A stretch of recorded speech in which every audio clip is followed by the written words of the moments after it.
city is on edge. You don't want National Guard on every corner. This is where the ask comes. I can do this on my own, or we can work together. You tread lightly this time. You're gonna make a mess. Yeah, well, I love making messes. Maybe there's some justice in the world. Someone cares about the truth. You make sure the right thing's done. It's bigger than the two of us now.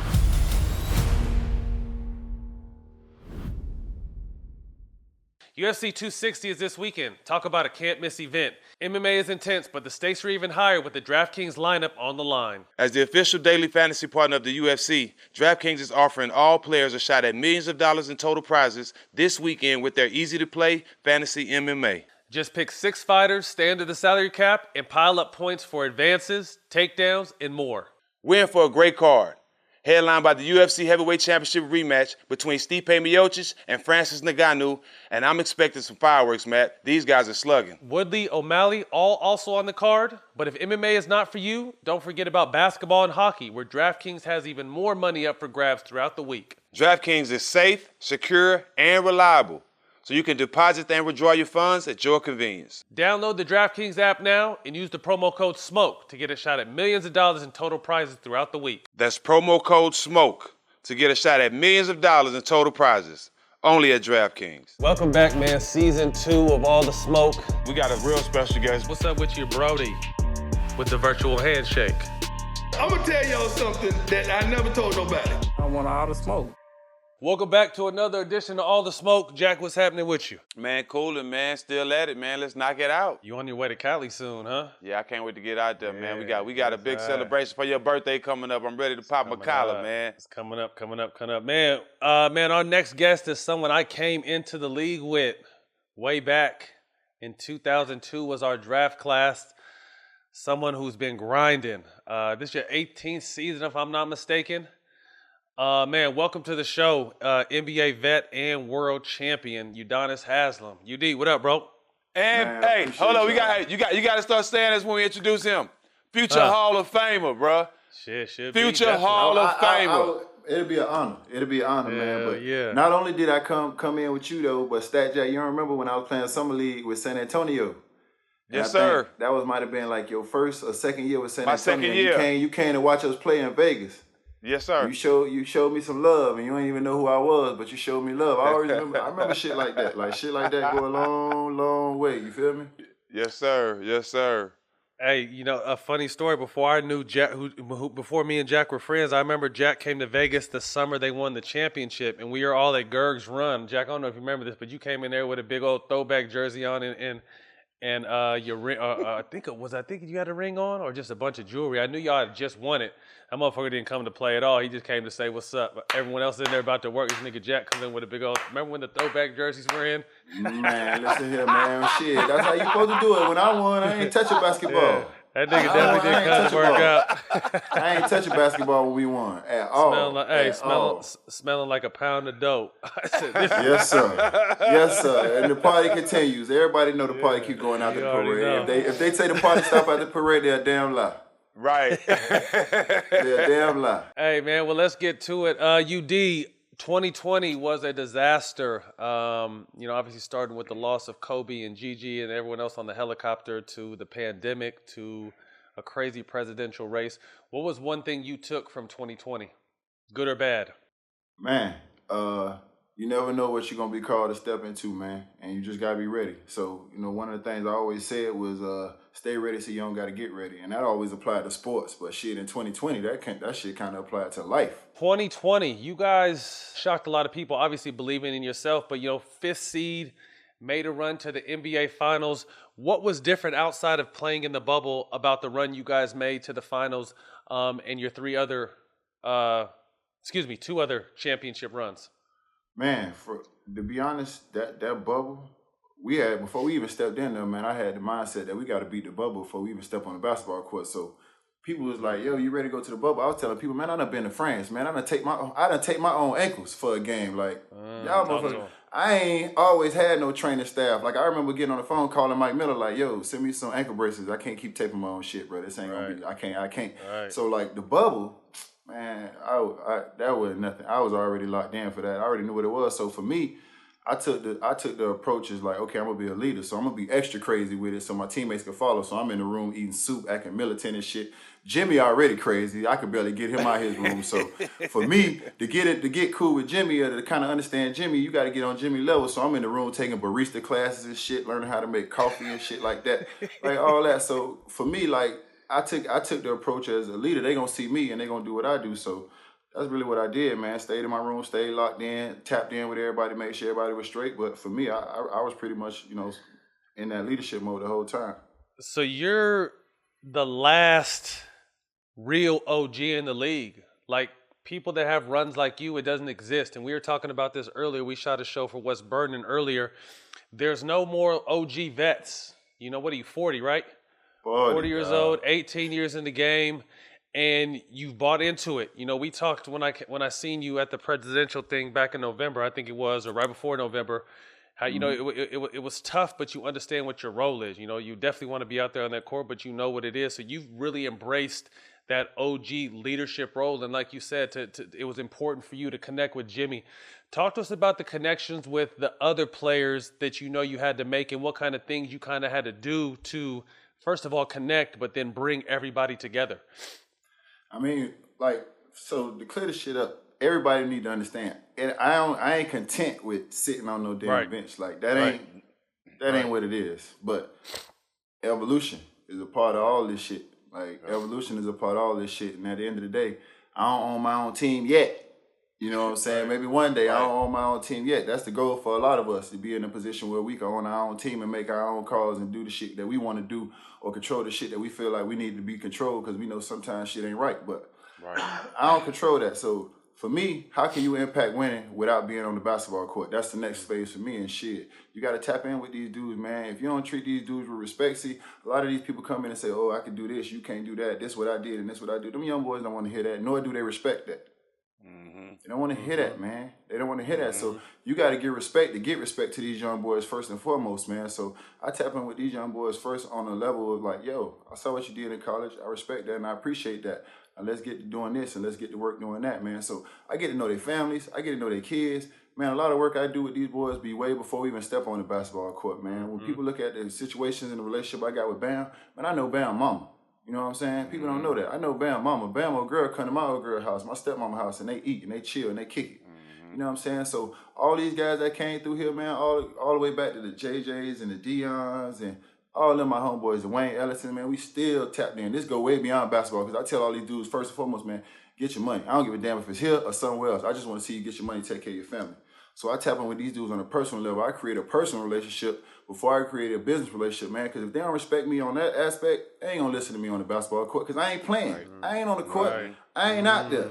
So I can say what I want to say, but I ain't out there. So if they don't respect me as a man and like off the court, then they're not gonna listen to me when we step out there on that battlefield when it's time to go to work. No, I think you made a great point, because leadership, most of the time, they not go. And if people who play will understand this, but if you got someone who's always preaching that's not playing, it might go in one ear, out the other. But the fact you connected, like you said, before the basketball shit even came, earned that respect, got that respect. Like you said, once it's time to go to war, you guys are all on the same page. And like I said, you in the bubble, I saw you taking over the huddles. And I really, I just thought it was dope, because I know you and know the competitor in you wants to be out there, but you knew the next best thing was to keep these dudes locked in. And I would see you, Spo would let you take over huddles sometimes, and you do all the talking and the pointing and directing. And I just want to commend you, man, because I think that shit is dope that you've taken that role, but to be able to put your ego and pride aside, because we're all competitors. And at the end of the day, the last thing we want to do is be sitting on that bench regardless of what the fuck the circumstances are, man. So definitely shout out to you, man, for playing your role and doing what you could do to help the team get to the ultimate goal. And don't get it twisted now. We still get our ones upstairs now. I still get to eat now. I still get to eat now. Right? Don't get it. I still get to eat now, Stat Jack. I still get to eat. They talk that shit. We go upstairs. I still get to eat. Yes, sir. So tell me this, man. How strange was it playing huge games in the playoffs with no fans in the bubble? Oh, it was crazy. It was crazy. But now all that got cut out in the bubble, because now who you talking to? What you saying? Like, you can't be all that, bro. It'd be a lot of rapping when it's 100,000 fans and all that shit going on. You can't really understand what somebody's saying or who they talking to. A lot of that shit got dumped down. A lot of that shit got dumbed down in the bubble. Ain't no misunderstandings. You can't say none of that. Ain't no misunderstandings in the bubble. So there's a lot of humble shit going on in the bubble, man. But it was a lot of hooping going on in the bubble because he just took it back to the gym. Ain't no fans. Ain't no crowd. I heard a lot of people saying that a lot of people played better in the bubble individually. I know a lot of people say we played better in the bubble as a team, but I heard a lot of people saying people play better individually in the bubble. But man, like if you could take it back to the gym and go play pickup and you excelled in that, and I mean that's where we all started at anyway, and that's where I think it ended up going in the bubble. Was everybody just said, "Fuck it, man, we just gonna go out here and hoop." You know, the one thing I was disappointed about, to finally have a Miami, the city of Miami, and the city of LA play in the finals. And if it was just a normal circumstances, both them cities would have fucking been jumping. And the fact that you guys was in the bubble, I'm sure the cities were still jumping, but not like they would have if the series were going back and forth. That's the one thing I missed and was really disappointed about, was the fact that Miami, a dope city, and LA were both in it, and we couldn't do nothing about it. Yeah. I told them boys as soon as we got to the bubble, we the home team every night though. We the home. I don't give a damn if we in Orlando. We the home team every night in the state of Florida. I don't give a damn. Every night we the home team. Every night we the whole team. I don't give a damn if we in Orlando. Every night we the home team, and that's how I felt, man. Yeah, I mean, Stat Jack. Shout out my man Marquise. You already know what it is when you're in Old Town. You know what it is when you're in Old Town, Marquise. You know what it is. Circle boys, Lambeau. Yes, sir. Yes, sir. All them boys. You feel me? Hey, take us back to your childhood and your upbringing in Florida. What was it like? Man, I moved around a little bit, man. So, I mean, the typical, I can't say typical, but, father, mother separated. Mother went through, drug addiction, homelessness.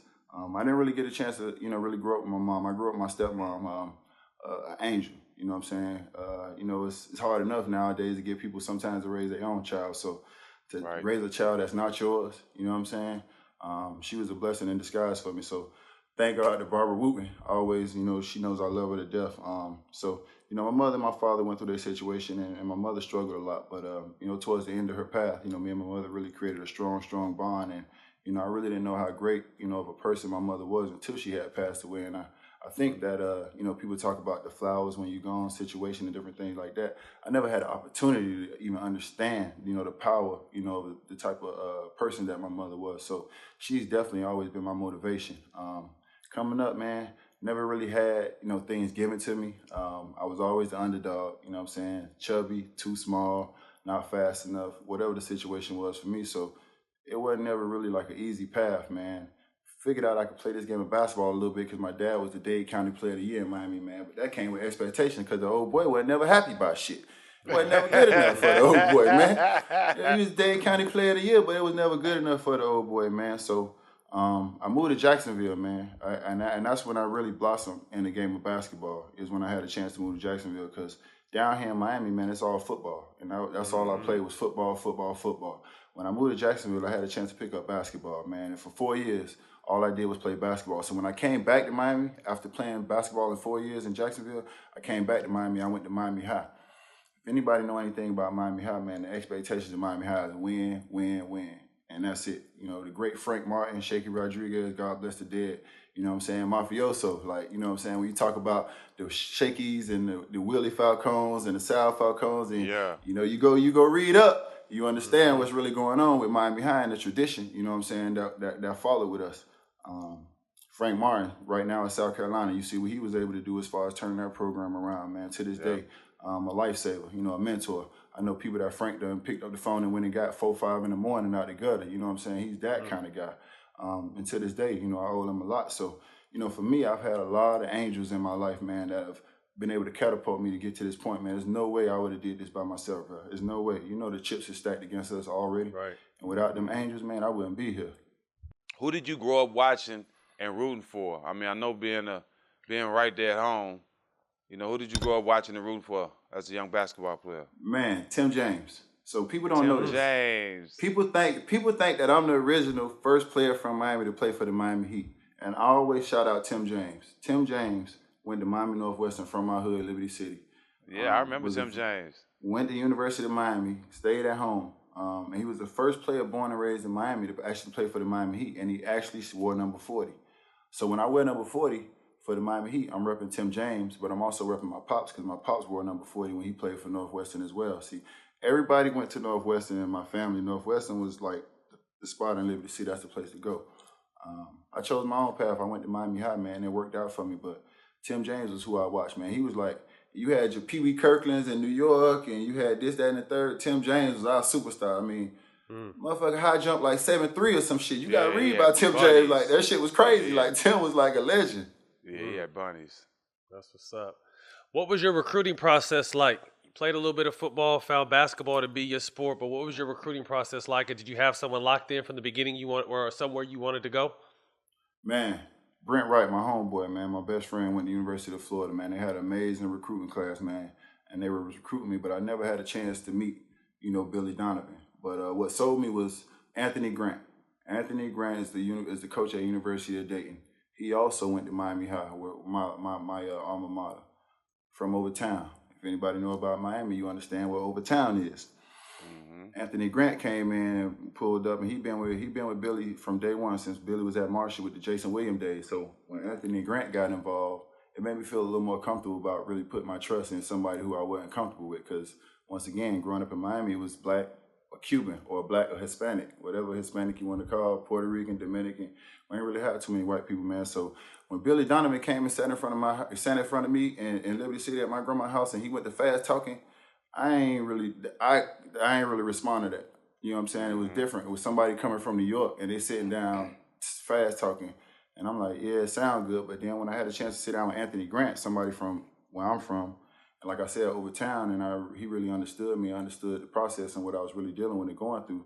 That's what made me more comfortable with going to the University of Florida. I never took a visit anywhere else, man. I committed straight to Florida, and I stuck with it. My daddy probably still mad with me to this day because he wanted me to travel all around. He probably wanted to try to get a bag or something. But I stayed my ass committed. I stayed my ass locked in with Gainesville, and man, I went to Florida. That's what's up. Who else was recruiting you during that time? University of Miami recruited me, man, but I was a kid from Miami that understood I needed to get out of Miami. Syracuse, Clemson, South Florida, maybe a few other schools. Not a whole lot. I wasn't one of them dudes that had 50 schools recruiting me, nor was I one of those dudes that said I always knew I was gonna make it. I know people had those stories. That just was never my story. I never rode by the house on the corner and said, one day I'm gonna buy that for my mama. Like, yeah, I get people had them stories, and that's good for you. That just wasn't mine. Right. What was that experience like being a Gator? Oh man, that's probably the best 4 years of my life, man. It was the best 4 years of my life. It was the first time I had an opportunity to really engage with different kind of cultures and really understand, what life was about. It's something bigger than what you see every day. And I think that's really been my motivation outside of basketball, is letting these kids know it's something bigger than what they see every day. I think the first thing that kids do, and the first mistake we all make growing up, is that we think the world is just like what we see every day when we come outside and where we go. We think that's like the whole world. Like when I got to school, I never could understand. Like, you ain't never seen a crackhead before? When I seen people say they ain't never seen a crackhead, I thought something was wrong with them. Right. I was like, really? Like, people like you, like, y'all don't see this shit every day? So the first mistake we make, man, is thinking that everything is like our hood. Everywhere is like our hood, and that's what it is. So for me, man, just understanding that everywhere wasn't like Liberty City. Everywhere wasn't like Overtown. Everywhere wasn't like Little Havana. So that's what I try to show the kids, man. Like, it's a bigger world than what you see every day when you go out your house, man. I ain't never went to South Beach until I got the NBA. I tell people that all the time. Until I got the NBA, I had never crossed that bridge to go over there to South Beach. How did your bond form with Billy Donovan? I love Billy, man. Billy pushed me. He was the first coach outside of, Frank Martin was to actually push me. Frank Martin was the first coach to push me. Billy was the second. Before that, everything came natural, man. But Billy was on some different shit. Billy was on some waking me up 6 o'clock in the morning, running before class, get me out the class, man. It was on some conditioning. Like, I wasn't really big on that conditioning, man. I just go hoop. Shit, give me the ball. I'm going to get a bucket. You know what I'm saying? Give me the ball. He can't guard me. He can't guard me. He too small. Like, I got footwork. I'm stronger. You know what I'm saying? Wasn't, that athletic, but I just knew how to get a bucket. So at that time, conditioning and that part of it wasn't really a focus for me. You know what I'm saying? When I got to college, that's when I really understood that you had to be in great shape. You had to eat right. You know what I'm saying? You had to get your rest. I think that's when Billy started really kind of like breaking me in on that aspect, and he wouldn't let up. You know what I'm saying? Every morning, you up, you got conditioning. If you don't go, you got to go again the next day and again at night. So it was like, if you don't go, you got to go twice the next day. So Billy was the first one to really, really get that discipline in my life as far as that. And to this day, I still live like that. I still eat right. I still work out. You know what I'm saying? I still train my body and my mind a certain way. Discipline. I love it. So a decorated, 4-year player, which is rare these days. 2002, you go undrafted. The minute that draft stopped, what's going through your mind? The worst, best night of my damn life. Man, I had a great college career. You know what I'm saying? I had teams tell me they was going to draft me. And that's what people don't understand, man. Like, there's never been a situation where I've never been salty with the league or whatever the situation was. But I am salty when you look me in my face and tell me something and you don't do that. Right to me. And right. you lie right to me. You look me in my face. Nobody ever told me they were going to take me first round. But a lot of people look me in my face and tell me, if you're there second round, we're going to take you. Mm-hmm. That didn't happen. That was just motivation for the next phase of my life, man. When I got to Europe, man, I took one night, man. I tell people this all the time. I took one night, I had a bottle of Hennessy, and I had a box of Black & Miles. I gave myself one night to pity party. Get that shit out your system, feel bad for yourself, and get to work. And that's how I handled it. And that's how I handled it, man. I stayed on American time while I was over there in France. I took naps during the day.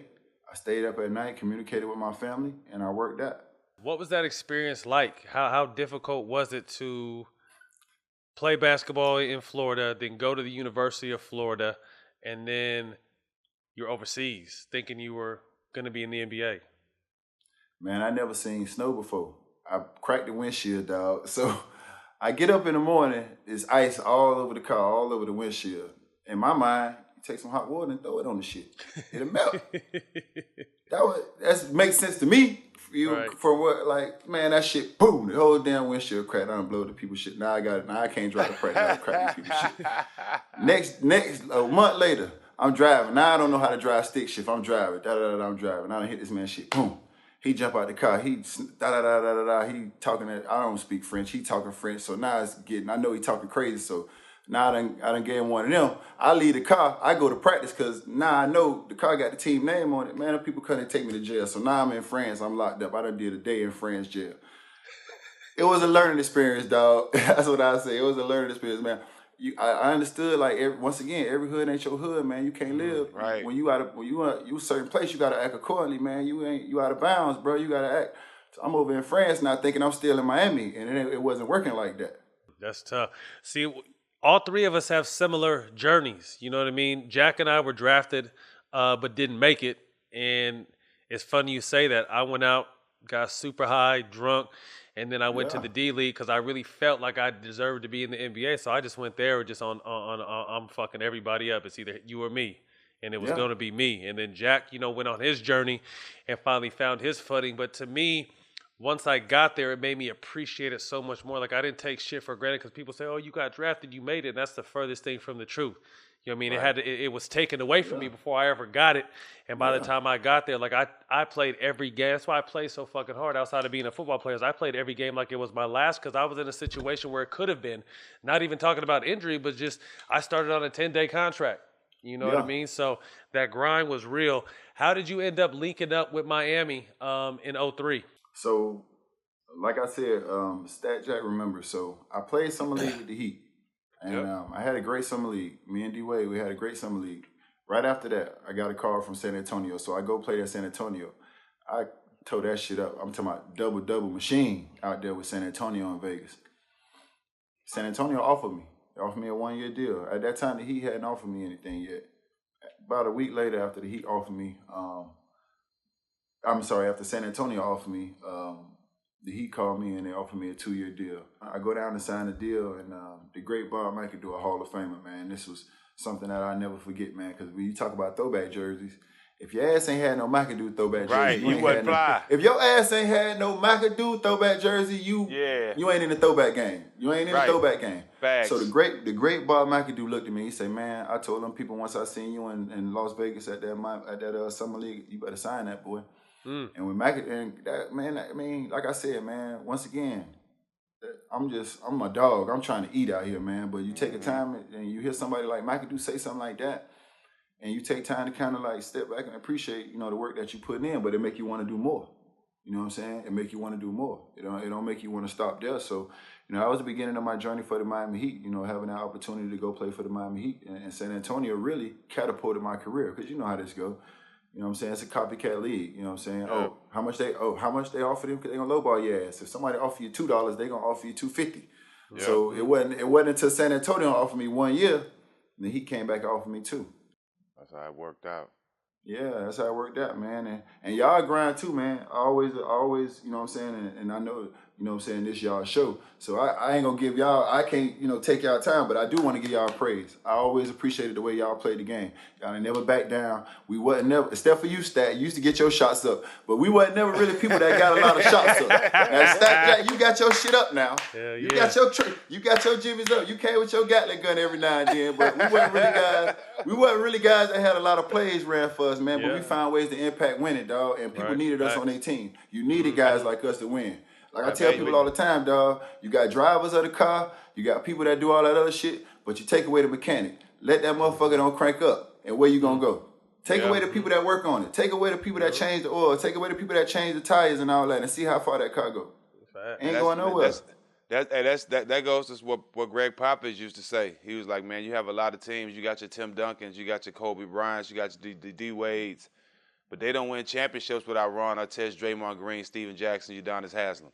They don't win championships without those guys. You know what I mean? Y'all always impacted winning, bro, and I commend y'all for that, man, because it could go the other way when you only getting 4 or 5 shots. We even seen people to go the other way.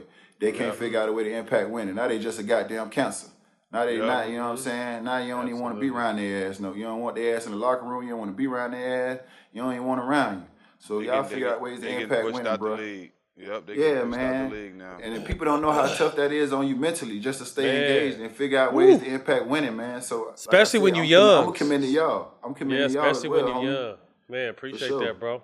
Thank you, bro. Appreciate it. So tell me this, UD. What was your welcome to the NBA moment? Oh man, Derek Coleman. DC filed the shit out of me one game when he was playing for Philly. And I say, damn, DC, you tried to hit me that hard? He said, young fella, if I tried to hurt you, you'd have been on the stretcher. I said, okay, respect.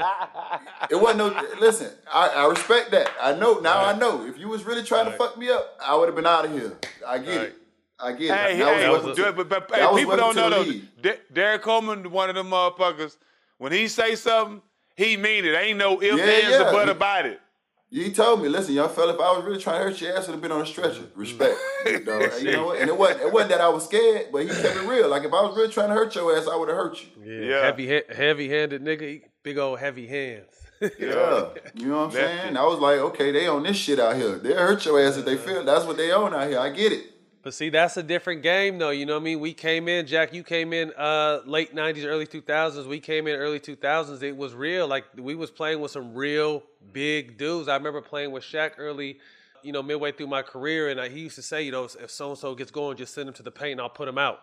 I said, yo, you know what I mean? Shaq used to let him come to the paint. I'm going to knock him down. And that was just a part of the game, hard fouls. But the game is so different now. But I remember banging against them OGs and you never knew what that old man strength was until you ran into it. Man, listen, straight up, real talk, man. To this day, man, old man strength is real. What? People don't know what that. People don't think that shit real. That shit is real. Old man strength is something else. Yes, man. Gary Payton put that forearm on your ass. You ain't going nowhere. I don't give a damn. You say what you want to say. You gonna forearm and hand check and do all this. You ain't going nowhere. And we caught the end where you could forearm and you could grab their hip. Remember when they would try to grab your hip? Then you really wasn't moving at all. Like, you couldn't even get out of that shit. You had to run away to get away. Man, that was a grown man basketball. That's when if they found out your ass couldn't play no defense, they'd go at your ass 50 times till they took you out. Every play. They'd go at your ass 55 times till they took you out. Turn 3, turn 4. Hey, listen, they would go at your ass 55 times till coach took you out. Mm-hmm. Shit, for real. What was your impression, obviously coming in, getting your chance in 03, what was your impression of a young D Wade? Man, so Green, you know what I'm saying? Like, man, for D Wade, like, you know what I'm saying? When he came down to Miami, like, I had been overseas, but I felt like when he came down to Miami, like, he was real quiet. You know, didn't say much, you know, only time you really saw like an aggressive side or like a side that really was like forceful was on the basketball court, man. Even off the basketball court, he didn't talk much, but we spent so much time together, man. We were living in the Mutiny Hotel. Me, D-Wade was staying in the Mutiny Hotel, and OJ. OJ was staying in the Mutiny Hotel too. We were staying down there at the Mutiny Hotel. I see I had D-Wade on y'all show. I wish y'all would have asked D-Wade about OJ when he stayed in the Mutiny skit. Hey, listen. You talk about the juice? The or juice. Rental? Ooh. Yes, sir. Yes, sir. OJ was, hey, listen, OJ, listen, I don't want to get off OJ woman tried to holler at D-Wade. I say, D-Wade, listen here. I say that, and I think that's how me and D-Wade got close. I say, listen here, you know that's OJ woman, boy. I say, boy, you know that's OJ woman, boy. I say, don't maybe I had to call little people over here. Yeah, me and D-Wade was living in the Mutiny, man, and OJ woman tried to holler at D-Wade. So, man, I told D-Wade off rip, man, listen, man, I don't know that's OJ woman. I don't know if he did it or he didn't do it, but we might have to handle him if he come over here playing. But we literally spent that summer together, man. When people talk about Miami Heat culture, man, it's really a culture, man. You build a bond through the work ethic. You know what I'm saying? And that's what people, you know what I'm saying, don't understand is we really build our bond through working together and pushing each other. So me and D-Wade spent that whole summer together. Our workouts in the morning was we was at the track at UM running. We was over there at the arena for our basketball and our weights. Afternoon, we would go over to Zoe in Overtown. We would go to Zoe Gym and play pickup. There was a lot of pros in town in the summer. And then at night, we would go back over to the arena. We would get our shots up. And that's literally how me and D-Wade spent our whole summer. That was it. You know what I'm saying? It was me and him. And just like the same thing, you in my city, man, and I'm going to look out. You know, you come to the old girl crib, we're going to get something to eat. We're going to ride through the hood. I'll make sure my people take care of you. When the time D-Wade went out, where ain't nobody tap on the shoulder and say, hey, I'm UD homeboy. You straight. You need anything, just let me know. And that's just how it was. Yeah, I didn't use that line before. I'm UD homeboy. Hey, listen. Before. And I done used that line before too, Stat Jack. Everybody knows what it is. Real recognize real. You real recognize real, man. You in certain places, you tap in, man. You already know what it is. Yes, you got to do it. You got to do it. If I'm in LA, yeah, I'm Matt homeboy for sure. Yeah. Yes, sir. Yes, sir. You already know. I don't want no problems. I'm Matt homeboy. Yes, sir. None. I don't want none of that. None at all. I'm too old for that, man. I'm 40, man. I got more time behind me than I do ahead of me, man. I don't want no problems, man. Straight I'm up. with you on that one. So what was it like, the growth, coming in as a rookie? When did you kind of see him start making his stride? Man. Wow. Sheesh. I think when they moved him to the point guard. I want to say it was maybe halfway through our last season. They moved him to halfway through our first season. I don't think people remember that. D-Wade played point, his first year. And I think about halfway through our first season is when he moved to point guard, is when he kind of finally started like coming into his own. Maybe he felt more comfortable just having the ball in his hand all the time. It wasn't because he was making plays for no damn body, I'll tell you that. But he might have felt more comfortable. He might have just felt more comfortable having the ball in his hands all the time. Because he started getting to the money. You know what I'm saying? He started getting to the money. He started getting his bag, his pull-up. He was getting to the basket. I never seen nobody get to the basket the way he was able to get to the basket. You couldn't stop him to getting to the basket if you wanted to. Like, no matter what you did, you couldn't stop him from getting to the basket. And then once he started hitting people with that pull-up and all that shit like that, I mean, it was just a different ball game, man. I mean, people look at the move that he made. I think, it always goes back. That took us to our first playoffs. We won our first playoff series against New Orleans. That move, he had the ball. We ISO'd him up top against BD. Shout out to BD. A real one. Another real one. Shout out to BD, man. He ISO'd at the top against BD, and he made a tough shot, man. I think, from that point on, D-Wade's, his legend just, kept going from that point. That's dope. D-Wade was the king of rejecting screens. What? The reject your ass off, won't he? My to goodness, the baseline and go dunk that bitch. Man, every time, bro. Great. He was great at that, man. He was really great at that, man. And then he started that Euro, and he didn't start it, but obviously he took it and he made it a little more. Yeah, he made it more athletic and started dunking people with it. You know what I'm saying? Yeah. The Euro was a layup. He was Euro and dunk your ass. That young D-Wade was dunking that bitch. Yeah, he Euro and dunk your ass, man. Who were your vets on that team? Man, Chris Bosh, shout out CB. He back now with us. You know what I'm saying? Somebody who I get to tap in with now, because being an OG, I really have nobody to sit down and really tap in with when I need a voice. So Chris Bosh, Brian Grant, Eddie Jones, BG. Fort Lauderdale legend. You know what I'm saying? Eddie Jones was my vet. You know, all those were great guys, man. You know, shout out to Brian Grant, was probably at that time the closest, you know, person to me. You know, he really taught me a lot at that time about work ethic, grinding this league, being undersized, shooting that little mid-range jumper. You know what I'm saying? I ain't shoot that midi. You know what I'm saying? I just thought I was gonna get that post work down there at 6'7". That shit wasn't realistic. I had to learn how to shoot that midi. Yeah.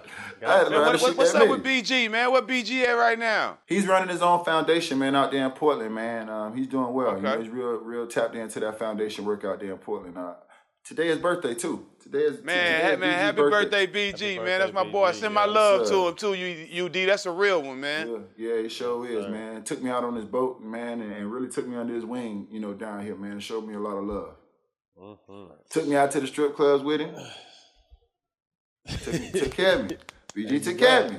As he should. Yes, sir. All I had to do was have his coffee for him. He ain't play by his coffee. Hey, if you want to have his coffee, your ass is grass. That's all I had to do was have his coffee. I remember them rookie duties. I don't know if that shit exists anymore, but they really used to have to bring the paper, the coffee, the donuts. With no Uber, dog. We ain't had no Uber. Yeah. Remember that shit? We had to go get your coffee with no Uber. Yeah. And that damn Uber, you can't press a button and just have a car pick up and take you there. Man, and you had to figure that shit out. And them vets ain't want to hear that. They ain't want to hear I couldn't get no car. They ain't want to hear no cab shit. You had to have them people shit. These guys got Ubers. They could press a button. They go get our shit and come back quick. Whatever we need. Right. We ain't had that. Have shit for the plane. Have shit after the games. When you hop on that late night flight, you got to go have the drink ready. Like, there was some real rules and regulations that had went down. Yeah, man. But then at the end of the day, they took care of you. You know, playoff bonus, you know, whatever it is. They took per care of you. diem. They used to throw their per diem Cars, around. all Because kind of shit, man. per diem was everything. When I first got in the league, I'm like, what? What's this? Like, they used to get the OGs used to pass them little per diem checks down. Man, like, BMF that shit, boy. Blow that shit fast. BMF, that ain't last. That shit ain't last. But the per diem they gave us, that per diem, how long that per diem last? Man, that shit burn a hole in our pockets, man. We spend up people per diem on so fast. Straight up. What was it like when Shaq came and joined the team? Man, wow. Oh, expectations. You know, I think a lot of people don't understand the expectations when they're changing. See, it's different when you're playing with championship expectations and when you're just playing basketball on a team. Big difference. Now we got championship expectations. We got somebody coming to Miami that's talking about winning a championship. We got somebody that's coming to Miami that has won a championship. So when Shaq came to Miami, actually, the criticism started for me first before anybody. Because, and I still remember to this day, the article was written that Shaq had never won a championship. This is how they come up with all kind of numbers. See, I remember shit like this. Shaq never won a championship with anybody under 6'9". Oh, as his power forward? Wow. Yeah. So now you're saying Travis Knight is better than me because he was taller than me? I tear Travis Knight ass up. Right, for real. Like, what are you talking about? So now you saying because they taller than me? Now look at the name. I could go down a list of people that's taller than me that he played with, and I eat that shit. So now I'm saying to myself, once again, there they go with that bullshit. It's always there. You ain't got to go far to find it. Nah, they'll bring it to right you. there. Right to you. They'll bring it to you. They'll bring it to you, man. People say how you still do it at this stage, because it's always there. The bullshit is always there. You know what I'm saying? It's always there. Now you're a blueprint for a lot of people, dog. My bad, man. But straight up. No, you got it. You're a blueprint for a lot of people, man. Because like even us, you know, even me especially, like you figured it out, bro. Like you figured it out. A lot of people can't figure it out. You know what I'm saying? Through the ups and downs. Like a lot of players, and I ain't talking about people that's never played again. I'm talking about players, bro. We commend you because you was able to figure it out. Not only did you figure it out, you figured it out at home. At the crib. Mayor of Miami. At home. You know what I'm saying? Man, I tell you this, though. It ain't been all good, bro. We know that. You know I know that. You know I know. Nights, bro. You lock yourself in the dark and you don't want to be bothered and you don't want to talk to nobody, man, and you own one. You feel me? Yes, sir. There's some sleepless nights, man. I had to pay my dues. You know what I'm saying? It ain't been all good. I love the road that I have, and I enjoy the success, man. But to make this transition, it's been some sleepless fucking nights, bro. The grind is real. I got a chance to play with Shaq a little later in his career, 2 years after, 08, 09. He said came to Miami with expectation, talking about winning a ring. You guys were able to do that, and we'll touch on that. But What was he like in the locker room? Because to me, that Man. motherfucker's a 7-foot kid. Big ass clown. Big ass Yeah, clown. I'm Always trying to playing. tell you. Always playing. Always playing, shitting, dude. shitting and not flushing the toilet, running around naked, Naked. and playing all the time, man. My Big fella man. got all the jokes, man. Yo, He you want to can't play. do shit. Going Shaq to running players' through lounge, naked. drink out the orange juice carton, and don't close the shit up. Just wow, man. Big fella was off the chain, man. That nigga used to be famous for running through naked and like grabbing Man. people and like tackling the trainers. And he tried to pin me one time. I was just like, "Come on, bro, don't play this game. Man. You're too big. Like it's shit. Yeah, shit man. gets real. Big Like you ass, know what I mean? Big naked ass playing all the time, man. And one thing when I was young, and when you young and you coming from where we come from, man, you like, go ahead on with that shit, big fella. I don't Yeah, play that yeah, for real. bullshit, man. Like, go ahead with that shit, man. But as you get older, you understand the importance of having somebody that keep it light. There's somebody Man, that's what? playing. And somebody that got you smiling, and somebody that's cracking jokes. Now I ain't saying you got to run around ass naked, but you understand the importance of somebody that keep it light every day when you come in that locker room, boy. Because that shit can get to be, it could be zombie mode after a while. You get to seeing the same people every day. You doing the same shit, and it just become a routine, man. And once it becomes a routine, man, you forget that you playing in the NBA and you making millions of dollars. You forget it because you just done fell into that routine of just doing this every day. Yep. So it was important. I ain't understand that then, but it's important to have somebody like that. I keep the locker room light, not that kind of way, but I got my way of cracking jokes and You got making sure we all enjoy it. You keep your clothes on though. All my shit on, bro. All love. All my shit on. All love. All my love. shit on. Hey, so 2004, 2005, you guys go to the Eastern Conference Finals, losing 7 games to Detroit. How tough was that Pistons team? Big shot. Chauncey Billups tore our ass up, boy. Chauncey. And they call him Big Shot. I seen it firsthand. When you talk about somebody that just wait till the fourth quarter to put their foot in your ass, I mean, it wasn't nothing we could do with Chauncey in the fourth quarter, man. Because you talk about, I had to deal with Sheed on the block. So when it goes down to Sheed, I got Sheed one-on-one. He make the turnaround jumper. So now we going to the point where I read Sheed. So now Sheed can't get the ball no more. Because if you give him, first of all, he's 6'11". He turn around, he shoot from up here. So now I read Sheed. I don't care how tall you are, right? So now we make the adjustment to red Sheed. We take him out of the game. He can't get the ball no more. I'm just using my quickness and my strength just to keep him out of the game. Man, when I tell you, and shout out to Damon Jones, man. I love Damon Jones. That's my homeboy. But when I tell you, Chauncey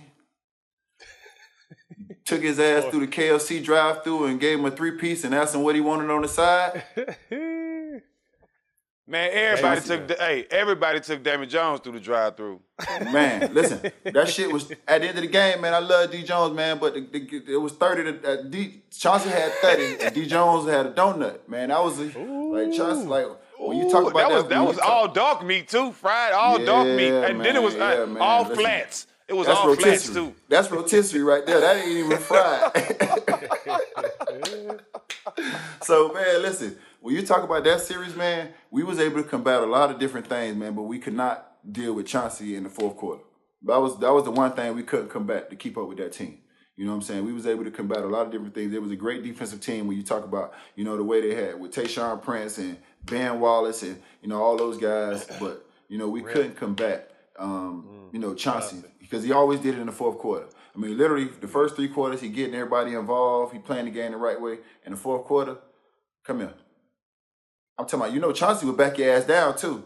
So now he get in the post and go on Damon ass. So now he done hit him with some shit 3 or 4 times in the post. So now Stan tell me to go down and dig. I go down and dig. He threw that shit out the She hit a 3 in my face from up here. I told Stan I ain't digging no more. He got to guard his man. He got to guard his yard. He got to guard his yard. Take that ass whooping. Go on, take that ass whooping. I told Stan I ain't digging no more. He got to guard his yard. Yeah.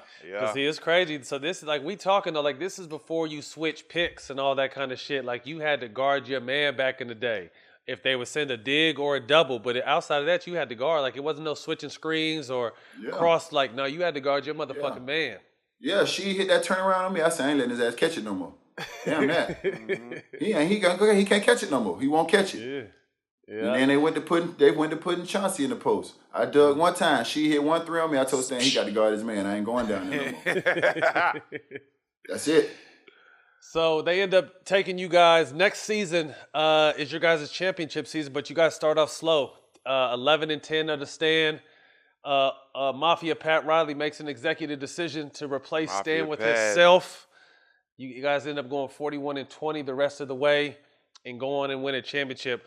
What was the turning point for that team? Was it Pat coming down? Were you guys already talking? Was it a combination of both? What got you guys on the right track? I mean, we really stopped focusing on the pressure of winning the championship. We just started playing the game of basketball.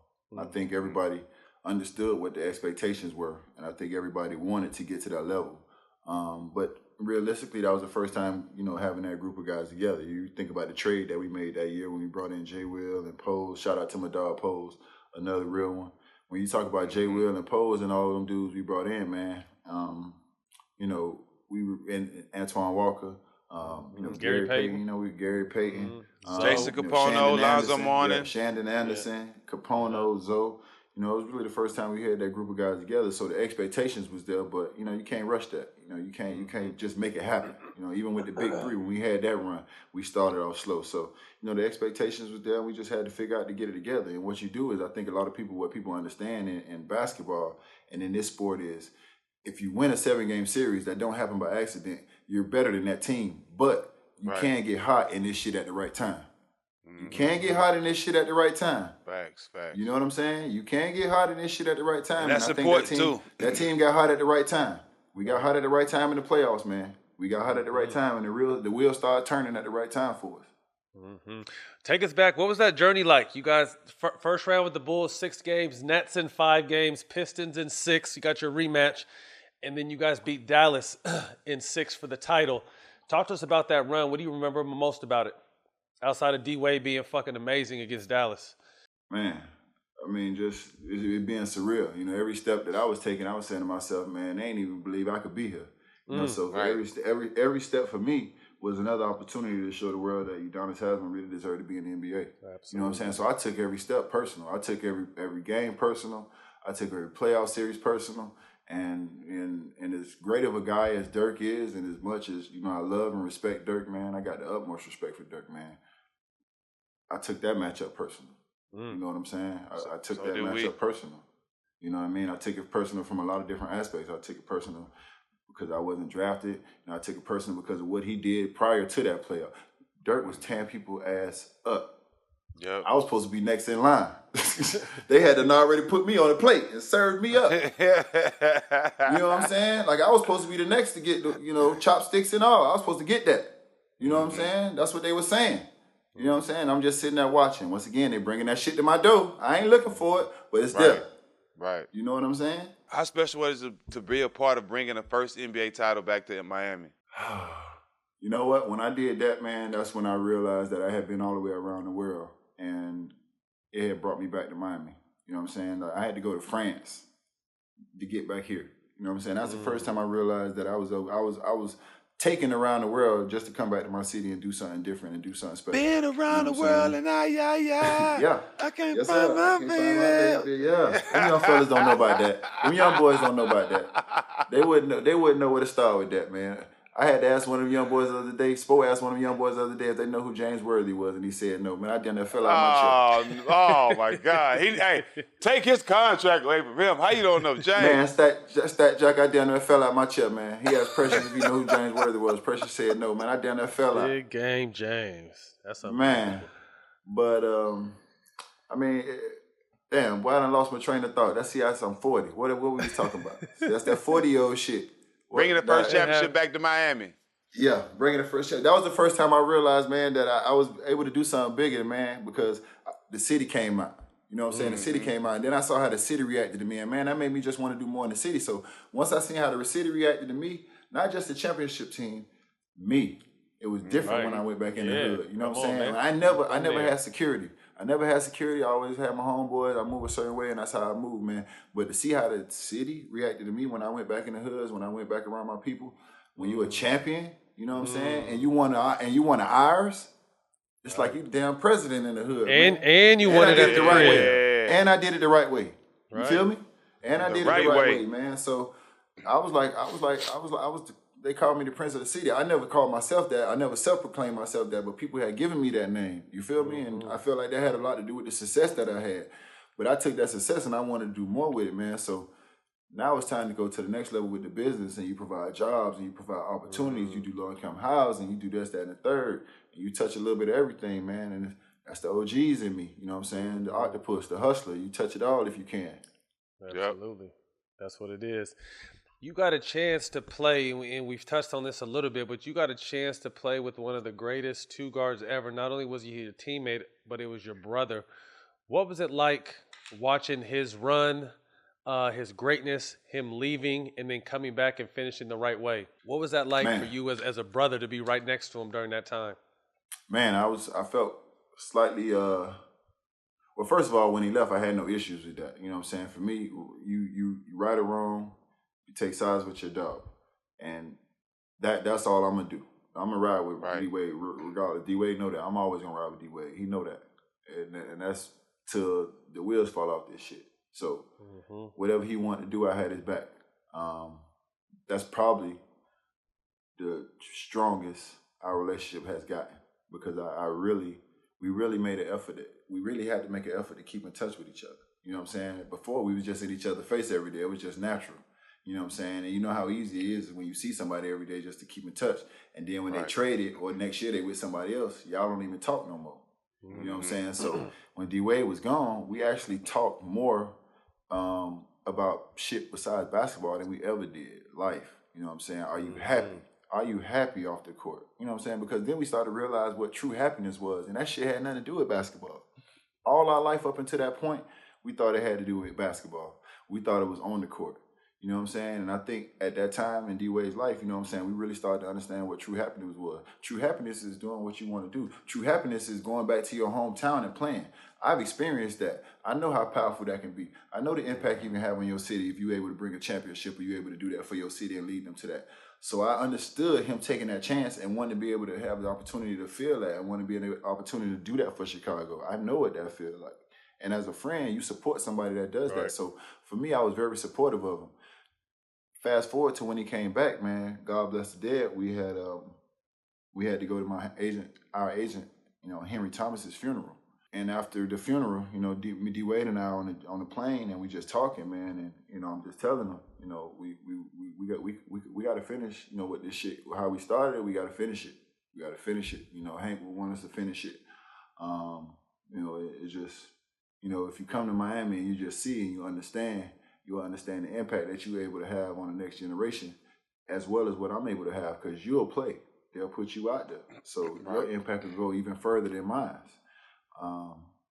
And, you know, me and D-Wade laugh and we joke about it, but, man, maybe Hank heard that conversation from upstairs, man, because literally about 2 weeks later, you know, D-Wade was moved down to Miami. He was traded from Cleveland down to Miami.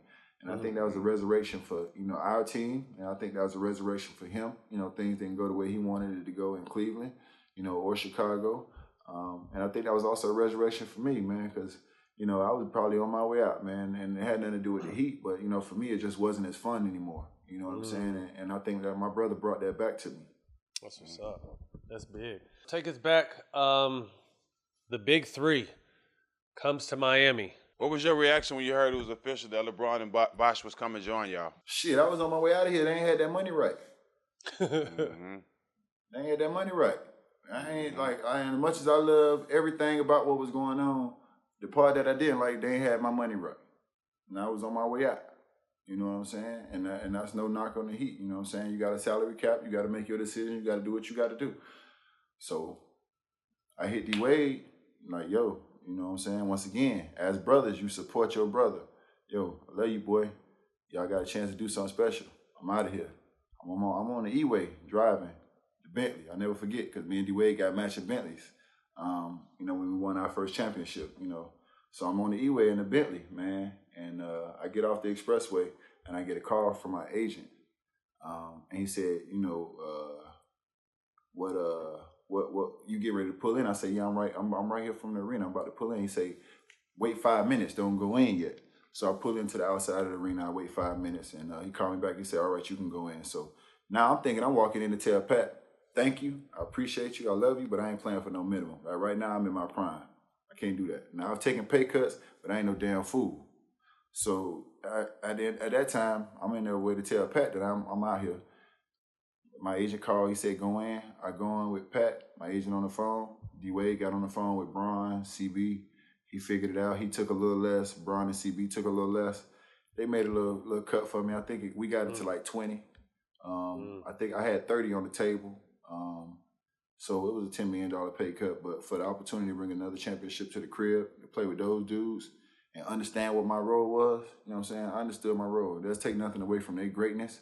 But once again, you need somebody to change the oil on that motherfucking car. It ain't going nowhere. Right. You know what I'm saying? So I understood what my role would be. And I was unique to everything that was brought together to that. You know what I'm saying? That gumbo, that part of gumbo. When you talk about CB, you know what I'm saying? When you talk about Bron, when you talk about D-Wade, you talk about me. That's gumbo right there, man. It's all different flavors and spices and personalities and egos. And I understood there was nothing like me in that pot. You know what I'm saying? So I understood what I could bring to that. And, you know, I just felt like it was the right thing to do. I never made decisions based on money. That ain't how I move. You know what I'm saying? It gotta be what I feel, it gotta be what I want to do. Shout out to them dudes for doing that, though. That's happened, you know, a few times where I remember Gilbert did that for somebody, and that was dope. They did that for you. You know, on paper, you guys look like the team, and shit, in real life, you guys look like the team. How difficult was it getting everybody on the same page? Because, I mean, those are guys, everyone is used to being a star. You know, D-Wade is a star, Bron is a star, Bosh is a star. You're a star in your role.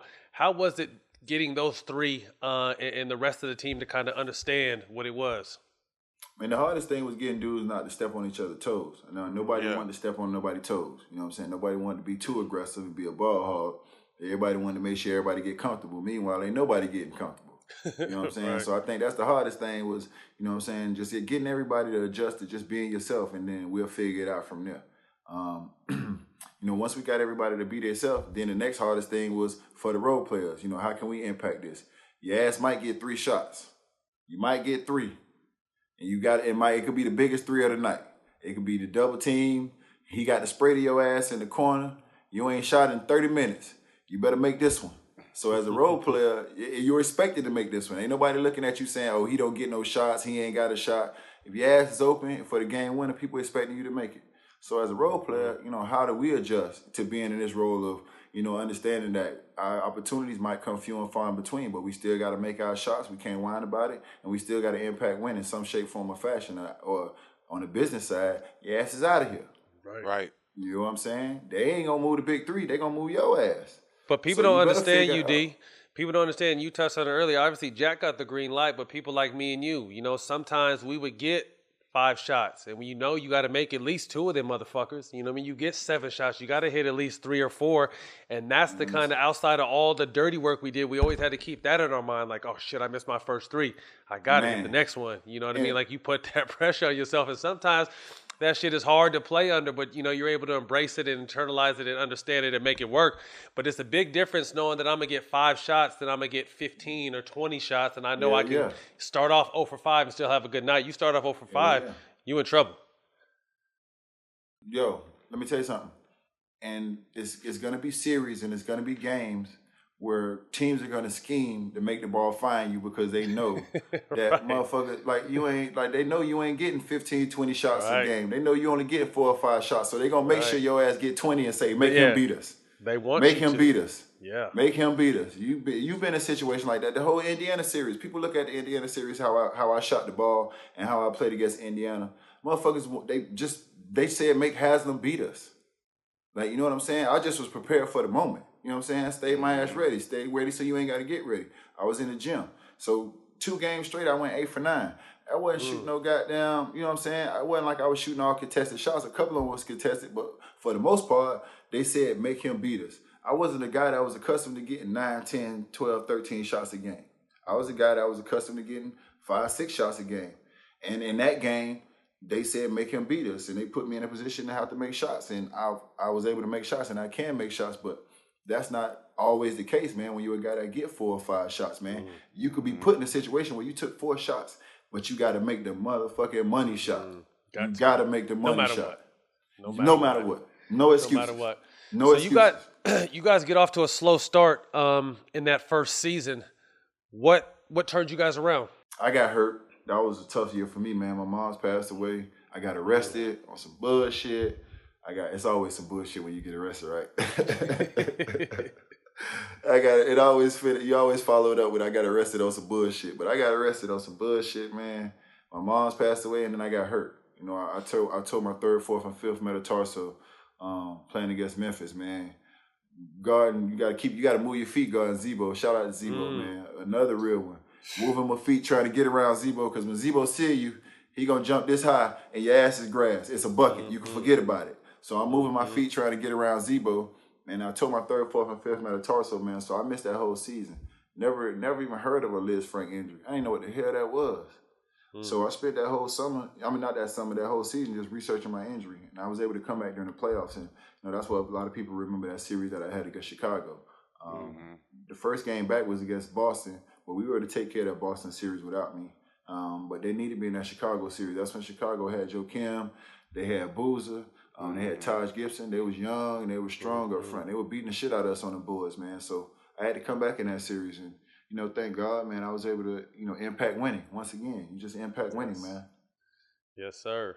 So you guys make your first run in 11, lose to Dallas. What did you guys learn about yourself during that time? We had work to do, man. We had work to do. Something simple as don't take nothing away from Dallas at all, but something simple as a zone. They really hit us with a zone. They really hit us with a zone, dog. We could not figure out a damn zone. I mean, as great as a team we were at that time, as great as basketball minds as we had no answer for their zone, and obviously, they were a great offensive team. They were able to score points when we weren't, and I think that really bothered Bron.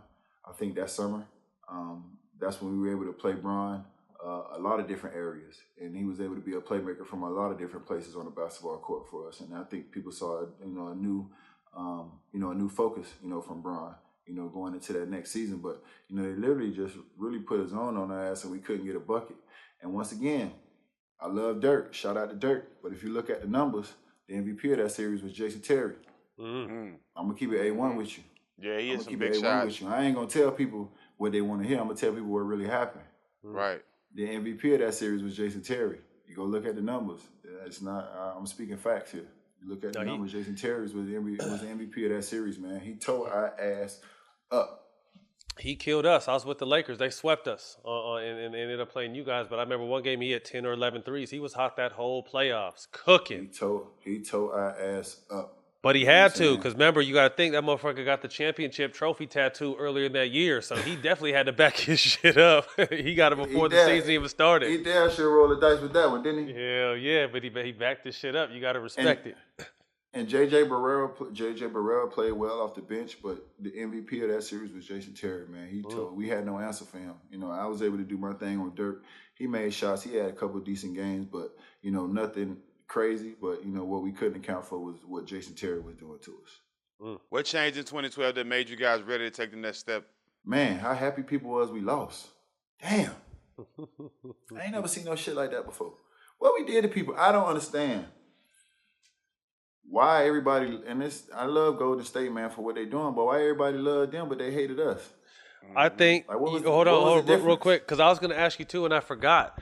I think that it pissed everyone off when in the introductions when the teams came together and they were talking about how many championships. And I was going to ask you that because, like I said, you guys were always, D Wade was loved, you was loved, Miami was a fun team. You guys became villains, when the Big Three was formed. And how was that? That's what I wanted to ask. How was that for you guys? Because none of you guys have really ever been bad guys, but you guys were painted, and it's crazy you said that. Everyone was excited you guys lost. Man, I tell people this all the time, man. Like, it's all about how you deal with it, man. If you're a real one, you can handle it. If you soft, you can't. There's a LeBron James effect when he comes to your team. There is. And if you soft mentally, you can't handle it. You know what I'm saying? People ain't going to like your teams. People probably going to want you to lose. There's going to be expectations to win. You're going to be expected to take and make big shots. You're going to fail sometimes. You're going to have some sleepless nights sometimes. That's all part of striving to be a great. That's all part of when you're trying to get a championship. That's part of when you're playing with the greatest player in the game right now. You know what I'm saying? When you're playing with the greatest player in the game, there's expectations. You know what I'm saying? And everybody can't deal with that. You know what I'm saying? So, I mean, for us, we had to figure it out, man. Like I said, it was sleepless nights, you know what I'm saying? Figuring out how can I impact this team? How can I be a part of this winning process? You know what I'm saying? You gotta be the supporting cast for these dudes. They gonna do their job every night. They gonna do their job every night. And now you gotta do your job, man. So, you know, that was just the hardest part. But the little 12, man, Eddie House, you know what I'm saying? Mike Miller, you know what I'm saying? James Jones, you know, myself. I mean, the list goes on and on. Those guys, Shard Lewis, you know what I'm saying? Well, shout out to Shawty, another real one. Yep. We kept each other sane, man. We pushed each other every day. We played pickup, man, and we understood our value on that team. And shout out to the big three, D Wade, Bron, CB, them dudes also understood our value. And that's another thing, man, for the superstars out here today, man, you know what I'm saying? Just showing value and love to your teammates that do the dirty work. You know what I'm saying? The guys that set the screens for your ass, the ones that get the rebounds, the one that's gonna take that tech for you, the one that's gonna take that tech for you, because you know you ain't like that. That right. Show him some love. Hey, show him some love. Hey, I got a lot of those motherfucking texts, goddammit. Yeah, show him some love. Motherfuckers wasn't like that. Yeah, But show him some love. He got your back because you ain't like that. No doubt. On your guys' final run in 2012 to getting your first championship, what was the Eastern Conference Finals battles like? Because Boston, Miami, you know, Boston had success against Bron in Cleveland, and you know, a lot of people say that's why he went and did what he did. What were those games like in that Eastern Conference Finals? Obviously, Bron's game 6 stands out when he had 45 and then the closeout game. But what was that intensity like between the Celtics and you guys? That shit still lasts today. It's still out there. It's still in the air, dog. It is, man. I'm telling you. Only reason they got squashed with D-Wade and Rondo because they played together in Chicago. See, they had to coexist. You know what I'm saying? But if you look at, like, a lot of the comments that Paul Pierce makes, you know what I'm saying, from, you know, the position he's in now, I don't hear him say too much good shit about Bron. I ain't gonna say too much good about Bron. He don't. You know what I'm saying? When I look at the position he in, I hear him talk about D-Wade. He said some crazy shit, try to compare careers. I'm like, man, come on, man. What is you doing, man? Like, why you tripping? You know what I'm saying? I got great respect for what KG has done as a basketball player. How he be talking out there, I don't play like that. Nobody do. You know what I'm saying? I don't play like that. So, I don't know. We might be 60 years old in the grocery store and might have to get it on at some point. Like fuck you talking about? Like, you feel me? Like, I don't play like that, man. You feel me? So, like, I don't know if that shit ever gonna be over. I got respect for him, but that shit's still out there. Look how they came, when Ray came for us, they came for Ray.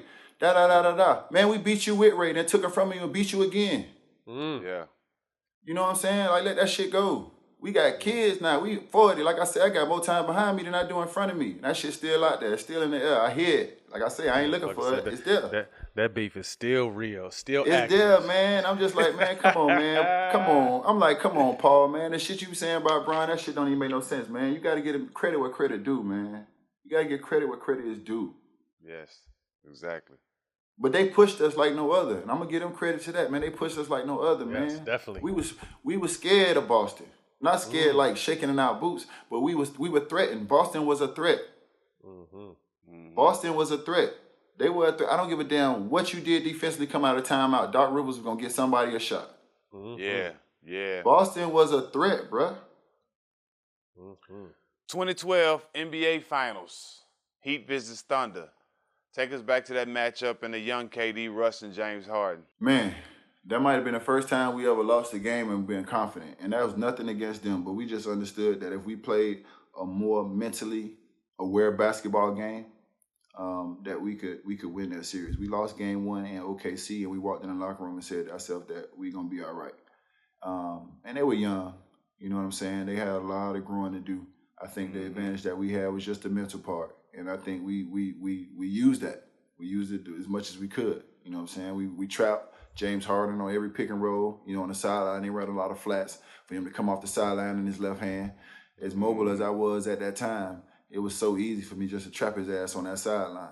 You know what I'm saying? So we were able to get the ball out of his hands. We understood that Russell was going to do what he could do. We understood that KD was going to do what he was going to do. Our main focus in that series was to stop James Harden. And I think, you know, that's why we were able to be successful. We was able to take him out of that series. By no fault of his own, we just trapped his ass every time. That's So what what we was it should have like? done. Shit. Yeah, he was the focus, man. You got to give credit to what credit's due to our coaching staff, man. We could have focused on trying to stop everybody. That probably That was got that was supposed to be me playing y'all. That was supposed to be us playing y'all. They had beat us in the Western Conference Finals. I saw that. I remember that they beat y'all down there. They what'd y'all take them? Nah, we won the first two, and they won 4 straight after that. Yeah. Damn, so they call it what we call it? We call that a sweep?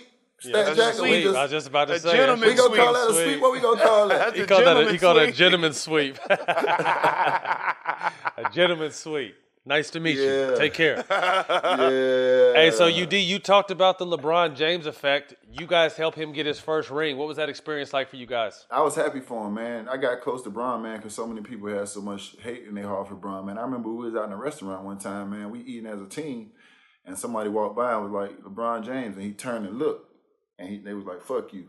And I was like, fuck you. Right. You know, for me, that made me want, and that this motherfucker ain't even know Bron. Bron ain't said nothing to this man, ain't bothering this man. That made me want to be closer to Bron. That made me say, man, I see what this man go through every day, and I'm a damn sure have his back, no matter what. Through hell or hot water, he could call on me, because that's the bullshit he got to deal with every day. Nobody don't deserve that. You don't even know this man. Right. You better than me, Bron, because I'd have Bobby Boucher his ass. Straight I'd have up. Bobby Boucher his ass. Straight up. That's funny. I had the similar situation with Cole. And I'll tell you, Cole was the only player that he was the only person that paid my fines when I got into some shit for him. Only person, God rest his soul, to my dog. But I didn't took up for a lot of motherfuckers. The only player to pay my fine when it came to him was Cole. That shit meant a lot to me. And they don't understand that goes a long way, man. And D-Wade, and the same thing with D-Wade, man. When I had my situation with Hansborough, man, he was the first one that handle that situation, and I ain't take it, but he offered, and I was like, nah, we good, my boy. It'll come back around. Mm-hmm. That's what's up. So the following summer, Ray Allen comes and joins you guys. How did that whole situation happen? Oh man.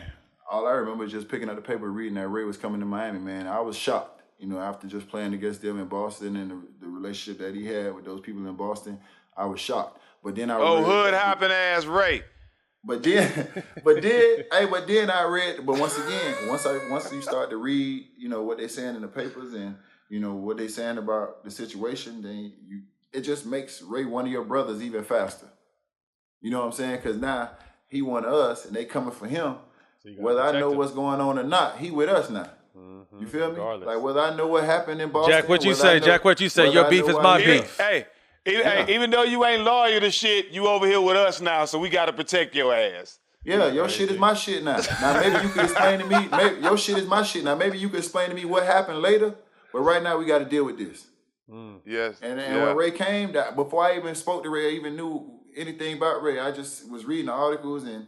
How everybody was upset and frustrated with Ray, and that made me. He one of us. I ain't even met Ray yet. Ray with me. Ray with me. Yeah, that's how it goes. That's it. That's that mentality. You need it. So we've been, throughout this process, you got a chance to play with a lot of great players, win championships. Very selfless team first. November 21st, 2012, you become the Heat's all-time leading rebounder. How much did that mean to you? Hold up, fuck that. That gotta mean a lot, bro. Do you know all the Hall of Fame centers that played for this goddamn team, and your little short ass is the all-time leading rebounder, my nigga? Definitely shorter than the rest of the motherfucking stack.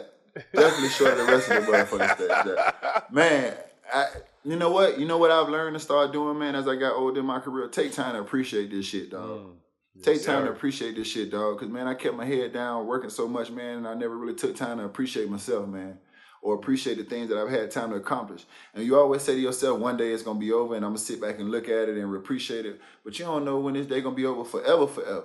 You might not get up in the morning. You might have a situation you might not get out of. So you can't keep pushing back those opportunities to celebrate yourself, man. You can't keep pushing back them opportunities to be in tune with your star player, bro. Because you don't know how much time you got out here, man. So at that time, I regret it, but I didn't celebrate it like I should have. But now, the person I am now and where I am in my life today, Yeah, I appreciate the hell out of it. I appreciate the hell out of it because I wasn't drafted. It wasn't supposed to happen. We talk about Alonzo Mourning, who's a Hall of Famer. You know what I'm saying? I broke his records.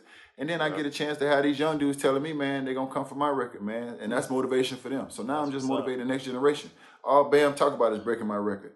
I tell Bam if I get in the game and grab one rebound, that's another record you got to chase, motherfucker. All I need is one. All I need is one to set another record, motherfucker, that you got to chase. So you keep talking. Yes, sir. Hey, real quick, since you brought up Bam, and then we'll get back to this. How tall is Bam? Bam about a good 6'9", 6'10". Oh, so he is that 6'9". big. Yeah, he's taller. Yeah, than he looks smaller out there. See, I wonder how big he was. He's about athletic. Yeah, he athletic as him. shit. He athletic as shit. He won't be. He's no taller than 6'9". I'm gonna give him 6'10". He's about 6'9", 6'9 and a half. Jumping ass boy too.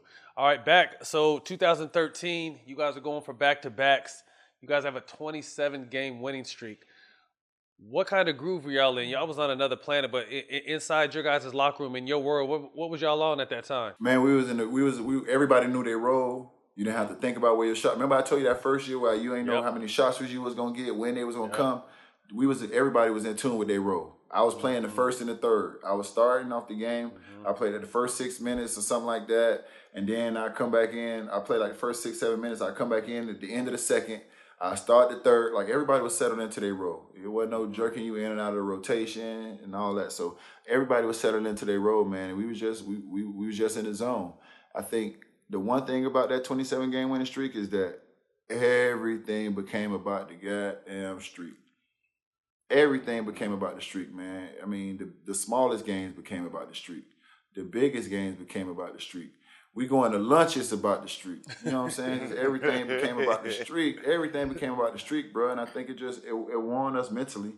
And shout out to Chicago for breaking that shit. You know what I'm saying? They beat our ass. You know what I'm saying? And that had nothing to do with us, you know what I'm saying, being mentally fatigued about the streak. Yeah, it wore on us, but you still step out on the floor and the game played in between the lines. And we went into Chicago and they beat our ass. We tried to turn it on at the end, but we couldn't do it. Mm-hmm.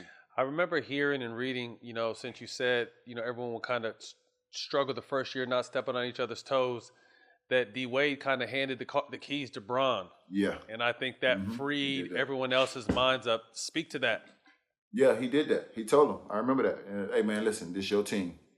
I remember that. I'm not sure at what point of the season, but I remember in the locker room, D Wade standing over to Bron. He said, it's your team, and I'll figure it out. You know what I'm saying? And I think that was a huge, huge confidence boost for Bron. You know what I'm saying? Because once again, we got 3 great fucking players, 3 great players. But I think a lot of people don't really give Chris Bosh the credit he deserved on that team for what he was able to do. You're talking about a cold motherfucker. CB was cold. CB was cold. People don't understand that. You talk about patient. You talk about, you know what I'm saying? That's the first time I ever seen somebody would jab your ass till they get the shot they want. He will jab your ass till he get the shot he want. And if you fall asleep, hand down, man down, that's CB all day, because that jab is money. And then when you talk about when he started flaring back to the 3, people don't know there was games where Bron and D Wade ain't playing. CB could go for 35 and we'll still win. Yep. He was that guy. You know what I'm saying? So, I mean, to play with that caliber of talent and to compete against those guys every day, you can't help but raise your standards, man. That's dope. So, at the 13, you guys hit the Eastern Conference Finals and have a tough 7-game series against a young Paul George. Lance blowing in Bron's ear, D Wade, Roy Hibbert. Take us back to that series, because I think, if I'm not mistaken, wasn't that the series that PG dunked on Birdman? Yeah, he banged him. Bird, my guy. Oh, man. I'm biased. Bird, my guy. I don't want to talk about that. I fuck with Bird, too. Bird, my dog. I'm biased on that one. Hey, shout out Bird for real, but that's one of the coolest white boys I ever met in my whole entire life. Man, I got a chance to play with him in Memphis. That dude is so fucking cool, man. Great guy, man. Bird's my dog. Bird's my dog, man. I fuck with Bird, man. Them dudes was tough, man. They was tough, man. And that year, people don't know that they got, I think, home court advantage. The first year we had it. The next year they had it. So we had to go into their place. You know what I'm saying? Tough place. Yeah. It was a tough place to play at that time. And they were ready for us the second time. But what they weren't ready for was the same dumbass game plan. Leave Haslem open. I don't understand why you thought that shit was going to work. If it ain't worked the year before, Make things gonna rake Why this you time. thought that shit was gonna work next year? Like, you know what I'm saying? Like, and you see what happened.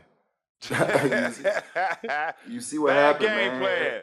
And I didn't even play that much that series, man. I didn't, man. My thing was to come in and rebound and play defense.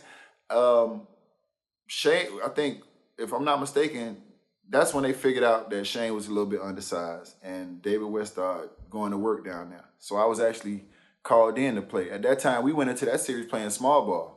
We went into that series playing with Shane at the 4. Once again, you never know when your number's called, man. Stay ready so you don't got to get ready.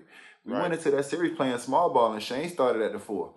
And to combat that, Indiana went to the post on Shane with David West. We know David West's big down there. Strong, too. And he got work. Yeah, and he got work down there. You know what I'm saying? So I moved to combat that was to bring me in off the bench. And now Shane goes off from playing every game and starting to not playing at all. And now I'm playing every game and starting and playing the minutes. And it's to these young fellas out here being professional. You never know when you're going to be called in, playoffs or whatever the situation may be. I ain't even played a series before at all. We was playing small ball. The very next series, they combat that and bring Shane down in the post and go to work. Now I got to come in and I got to be ready. Nobody want to hear he didn't play the last series. It's all Nobody about wanna hear matchups. he ain't in. Yeah, nobody want to hear he ain't in rhythm. They fucked up and played the same scheme on offense, and I'd like to ask up again. But at the end of the day, I didn't know I was going to even play that series. Yeah. But that's that. It's crazy you say that because that's what I try to teach. You know, coaching my kids that are 12 years old. You know, I could teach you everything, but if you learn anything, I want you to know how mental this motherfucking game is, man. This game is so mental. To not being able to not playing in a series. You know, all you can as players, we can't wait to get to playoffs. So to not play, to stay mentally sharp and still put your work in and still stay prepared, and then, like you said, go from not playing to get a majority of the minutes the next round and still be effective at your job, man. That shit is mental. And then shout out to Shane too, because I know he took it like a champ. You know, he's a team player, so he did what he had to do to stay ready. But that shit is a mental grind, boy. Shane is an ultimate professional. Yes, sir. Because he came back the next series and against San Antonio, shot well. You know what I'm saying? He shot well. Yeah. You know what I'm saying? He shot really well, and you know what I'm saying. So he came back when his time was called and his number was called. He came back and he did his job. You know what I'm saying? And me and Shane had a great bond. We had a special handshake, and we used to say strength and honor. We used to say strength and honor to each other. Strength and honor, man, every night. That's what's up. That's what's up. It's for the greater good. So we get to 2013, the NBA Finals against the San Antonio Spurs epic series. Looking back on that now, what stood out the most to you? Oh man, Pop, man, Pop's amazing. I ain't even. That's not to take nothing away from their talent, but damn, man, Pop's amazing. You know what I'm saying? You know, I know I don't know if in this league how it work. You're supposed to give shout outs to other coaches if you ain't playing for them.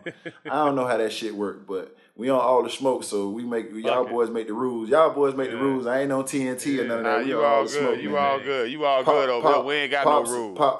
Pop's amazing, man, and I've always had great admiration for the way he's been able to not just coach the game of basketball, but manage his players and their personality, man. These dudes love him. Mm-hmm. You know what I'm saying? Mm-hmm. And I've always been amazed by the way Pop has been able to manage all of that and translate that shit also into winning. Yep. Because none of that shit matters if you don't win. It don't matter if your team like you. It don't matter none of that shit if you ain't winning.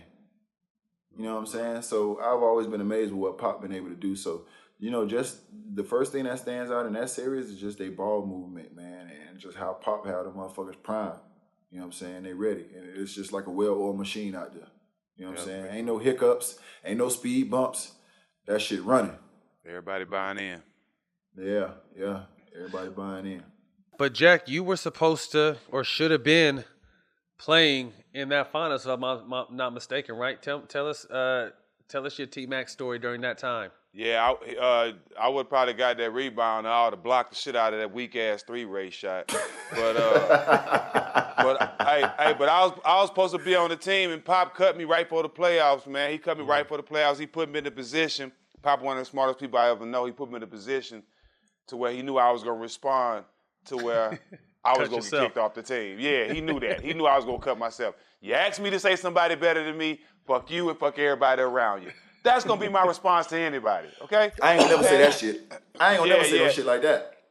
To nobody. And Pop knew, but before he even asked me that question, they had Tracy McGrady already on the plane already in town, so they knew what they was doing. And that's why they ass lost to y'all, because the real nigga wasn't out there to get the rebound.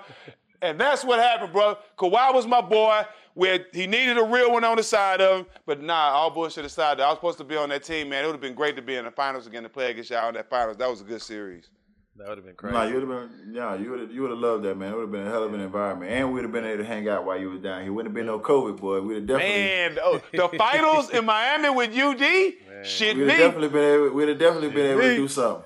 We'd have definitely been able to do something. Everybody would have been on the South Beach. We'd have been on the other side. They was Stak, where you was at? We was on that other side of the bridge. We don't. On the other side, y'all don't know nothing about that. Y'all can have that beach shit. We don't want none of that. Yes, sir. Hey, so Game 6, the Spurs have the title in hand and can't secure a rebound. Ray hits that shot.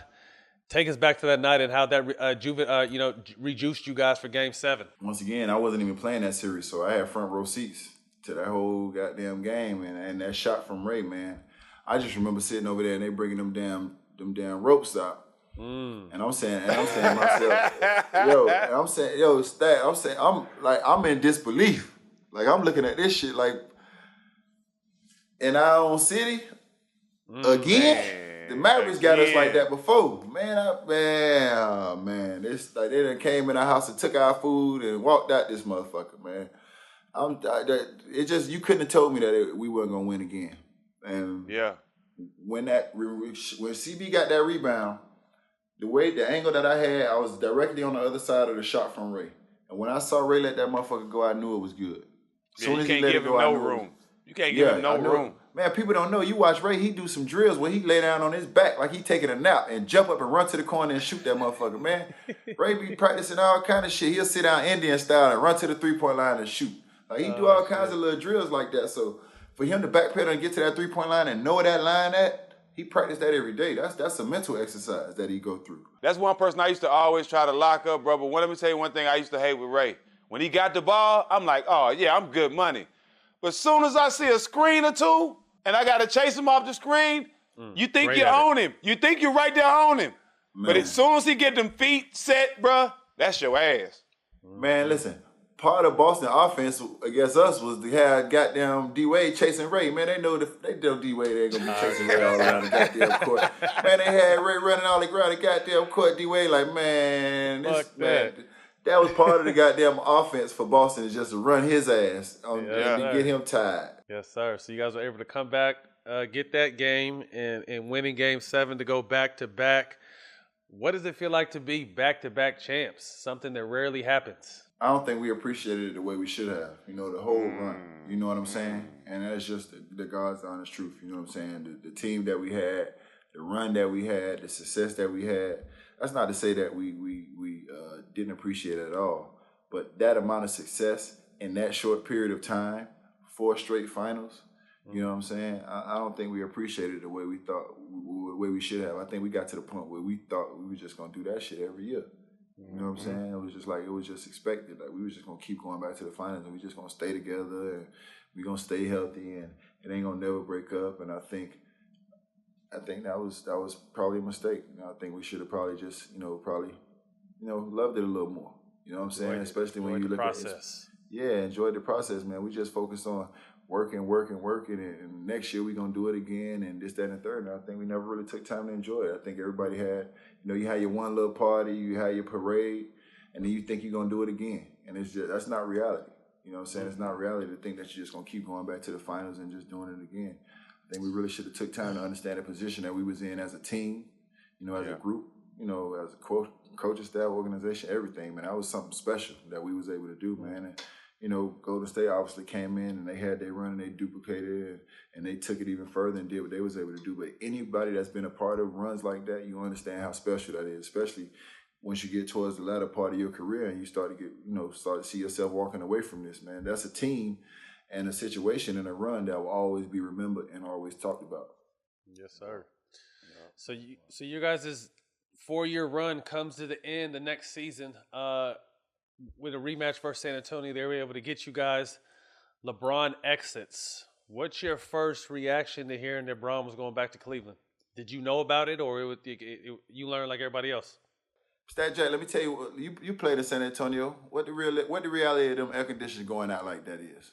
That happened a lot.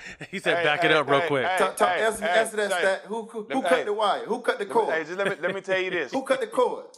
You know, I'm gonna always keep it funky with you, UD. You my guy. Anything that go on in the arena, San Antonio Spurs practice facility, Pop got something to do with it.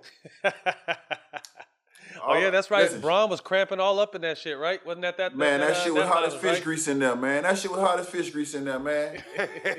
Listen, they had fans in their locker room. We ain't had no fans in our locker room, man. Hell nah. Hell nah. Kidding me? It's already hot in Texas. That humidity already cheating. Man, listen, I ain't saying it happened on purpose. I don't know what the hell, but they tried to barbecue our ass up in there, man. We sit in the locker room. We sit in the locker room pouring water on each other, man. We try. Hey, man, come on, King. We need you. Come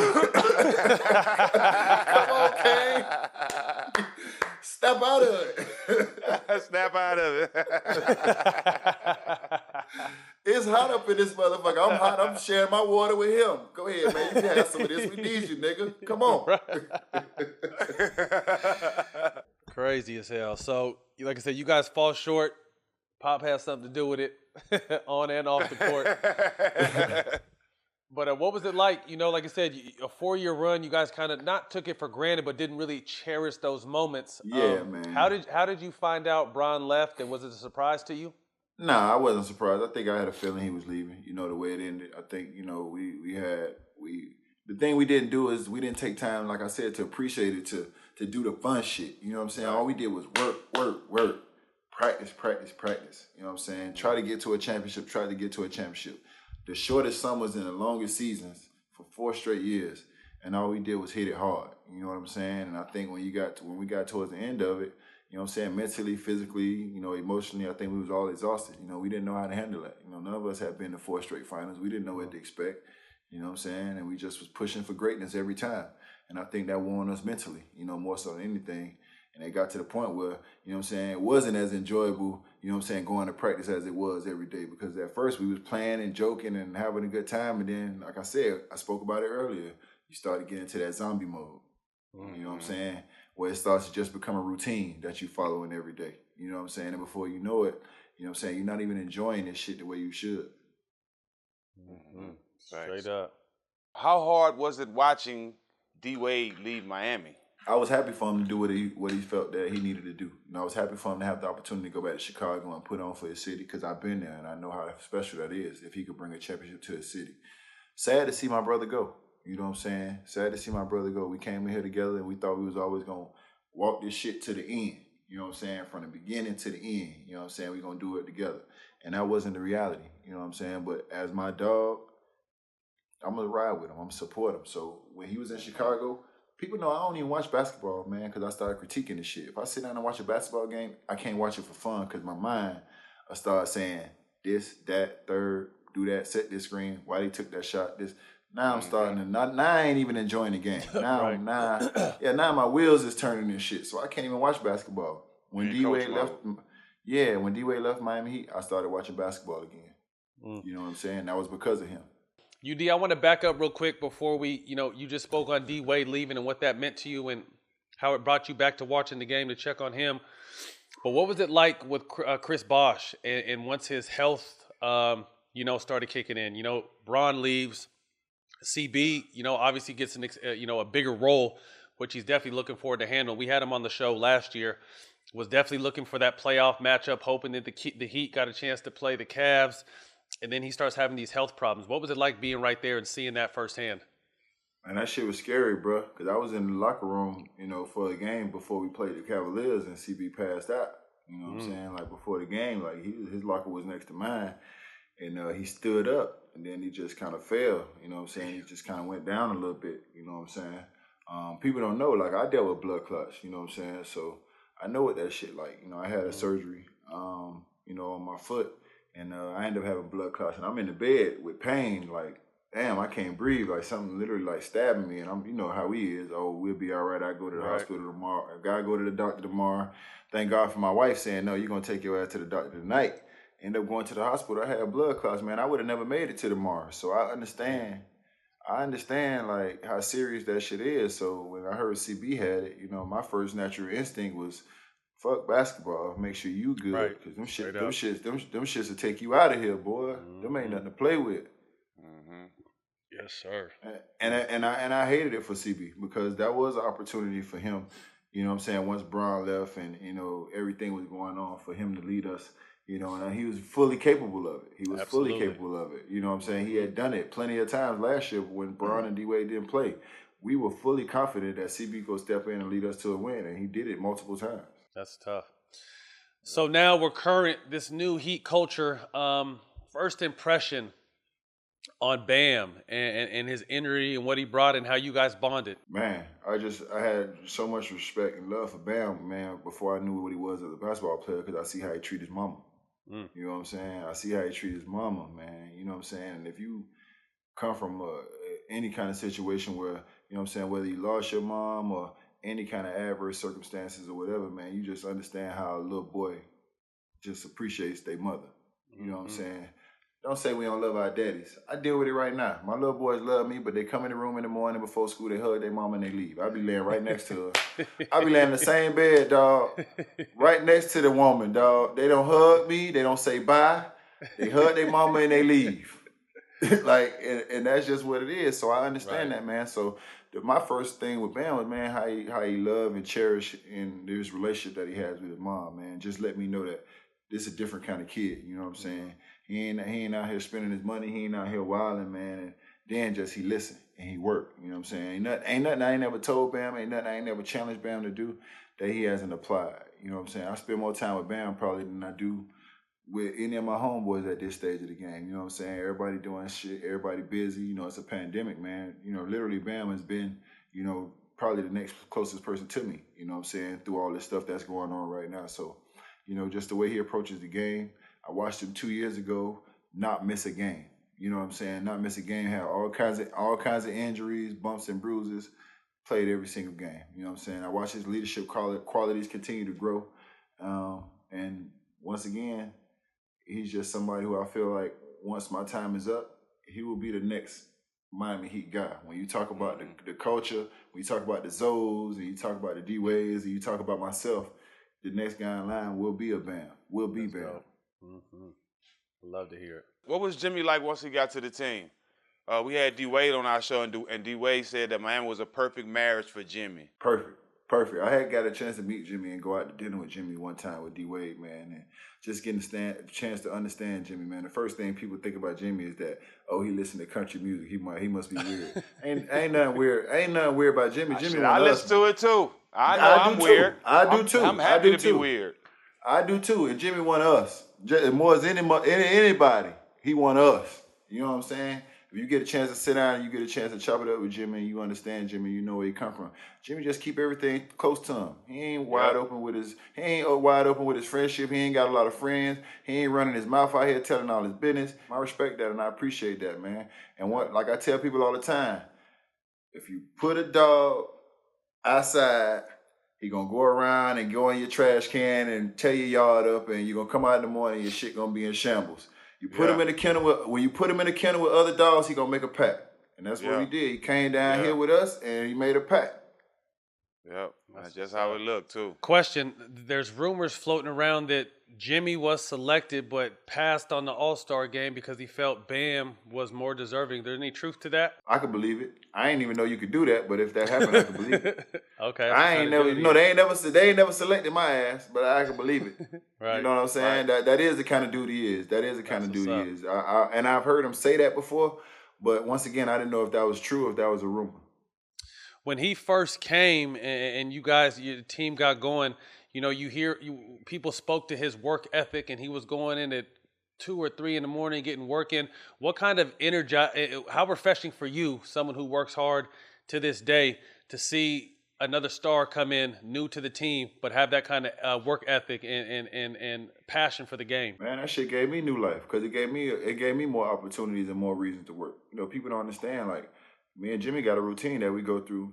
You know, before the games now. You know, it wasn't something we did in a bubble because of the circumstances, but you know, it's something we were able to do a couple times before the bubble, and it's something that we're able to engage in now. You know what I'm saying? So once again, I've been reincarnated and just reinventing myself. You know, with these new guys that's coming in, and you know, the routine that me and Jimmy got. It also helps me stay in shape, and it also helps me stay sharp. So, you know, his work ethic, and people think that I'm always pushing these guys, and these guys are leading me. But, you know, sometimes it's good to be a soldier, and sometimes it's good to be a general. You know what I'm saying? So, you know, I got situations where I'm following Jimmy. You know what I'm saying? And he leading me, and it's helping me. Last November, and I'm going to quote, Pat Riley said this on re-signing you, his role is so critical to for our team. Besides still being able to play, UD keeps everyone together in the locker room and on the road, teaching and mentoring. I think that it's the role he really loves, and we are glad he decided to come back. Talk to us about your relationship with Mafia Pat Riley. Man, the first 2 years I was in the NBA, I didn't even speak to Pat. I ain't never been scared of nobody in my life, but it was an intimidation factor with the great Pat. You know what I'm saying? You gotta, you know what I'm saying? The slick back hair, you know, he dressed like money. You know what I'm saying? I ain't never had too much money. He dressed like money. He said that motherfucker dressed like money. Yeah, he dressed like money, bro. I ain't never had no money, man. He dressed like money, them little leather shoes on with his slacks and his belt. I was real uncomfortable, man. It took me a while to get comfortable, you know, around Pat. But once I got comfortable, man, and just really understood, you know, who he was and what he was, and now I was able to understand why he was able to get the best out of the Lakers and why he was able to get the best out of the Knicks and teams like that. The one thing Pat do, man, is before he even draw a play on the board, he create a relationship with you mentally. You know what I'm saying? I thought he run you to death. He run the shit at you too. He ran the shit at you too now. They don't play that shit. He ran the shit out of us. Like I told you how me and D-Wade first couple years was. He was running like a motherfucker our first couple years. but he really, you know what I'm saying, he gets you to follow him mentally, you know what I'm saying, with, you know, all the stories that he has, you know what I'm saying, when you listen to him, he's just an abundance of years and knowledge and success in this shit. So if you want to be successful in this shit, you don't listen to somebody like that. He coached Magic. He coached Worthy. He coached Ewing. He coached Kareem. Like how you change? Like you ain't listen to. If you don't listen to Pat, the fuck is you doing? Like you well, especially if you young. Like if you older, then you might know something. But if you young and you come in this shit and you don't listen to Pat Riley, you tripping. Yep. Missing opportunity. Coach Spoelstra, consistency, longevity, equality. What has it been like learning and growing with Coach since his early days? Oh, man, it's been amazing, man. I tell Spo this all the time, man. And one thing I've always respected about Spo is that he's always kept it real and he hasn't been afraid to evolve. And I think that's one thing that we've taken from each other. I think we evolved together. You know, we both had to evolve to relate and be able to lead, you know, this next charge and this next generation. And, you know, it's been great, you know, being a part of this process with Spo, man. The knowledge that I've watched him obtain over his growth process, not just basketball-wise, but, you know, how he's been able to have true compassion. Because I think the thing that a lot of NBA coaches lack and a lot of organizations lack is true compassion for what we go through and what we deal with as basketball players, as men. You know what I'm saying? And I watched Spo be able to be successful and have true compassion for the players in the locker room and the players that come through here. And a lot of people in a lot of organizations don't think you can do both. They don't think you can have true compassion and really care about these guys and have conversations with these guys and win championships. They think it's got to be one or the other. And I think that's where a lot of organizations might go wrong. I think Spo has figured out how to have true compassion and get the best out of guys and figured out how to win. That's tough. Saying a lot. In an era where loyalty is rare, Kobe 20 years, you're 18 and counting. Thoughts on guys like Dame, Steph, and Giannis being able to ride their respective careers out with their team? What are your thoughts about that? I think they should. I think those organizations owe them that. You know what I'm saying? Because at the end of the day, those guys could have left multiple times because at the end of the day, they ain't got their rings yet. And they could say, all right, I gave y'all this. This ain't it. I'm out. You know what I'm saying? You can look at Giannis' situation, you know what I'm saying, and how it ended last year. He could have been perfectly within his right to make a move this year, and he didn't. So I think those organizations owe those guys the opportunity to finish their careers there if they choose to. You know what I'm saying? If those guys choose to finish their career in those organizations, whether they win or not, those guys have paid their dues and they deserve to finish their careers there. You know what I'm saying? I love Dame. I love his game, bro. I think he's been overrated for a long period of time. Besides him just being solid as hell out here. You feel me? You know what I'm saying? So, you know, those guys, if they have success, so be it. But if they don't, I think those organizations deserve to treat those guys, you know, as if they've had success, because those guys have definitely put those organizations on their backs. Absolutely. We got a chance to kick it. I came out to Florida for the Biden situation. We ran into each other, and I was just so drawn back on your story and your upbringing. You showed me the gas station where there was a shootout. But one thing you told me was no one would have expected you to come from where you came from. And I think we were at a community center in your hood where we were registering people to vote, encouraging people to vote, taking pictures, doing all that kind of stuff. Tell me about the full circle evolution of Udonis Haslem from where you started and where you are now, a solid vet. You know, the world is your oyster, as they say, after you're done. But the full circle, you know, you touched on the low-income housing. You're involved with registering people to vote. Who is this new for, or not new, but who is the evolution of Udonis Haslem at 40 years old? Man, like I told y'all, and y'all can agree, man, if one thing we know is like, you know, you stay ready for your calling out here.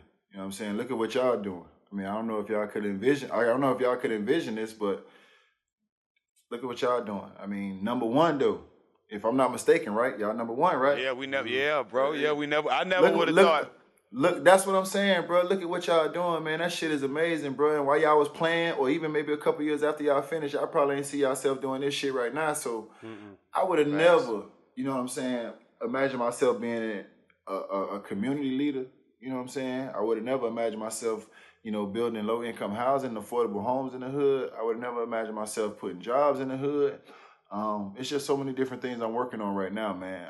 And I would have never saw myself doing it. But as a true leader, you know what I'm saying? When you see situations that need help, or when you see situations that need a hand, or how you can help, a voice, you tap in, and you tap in and you do it. So I'm here in this city every day. I'm here in this city every day, walking around these people, man. I don't have no security. I'm moving around these people, man. These people show me love, man.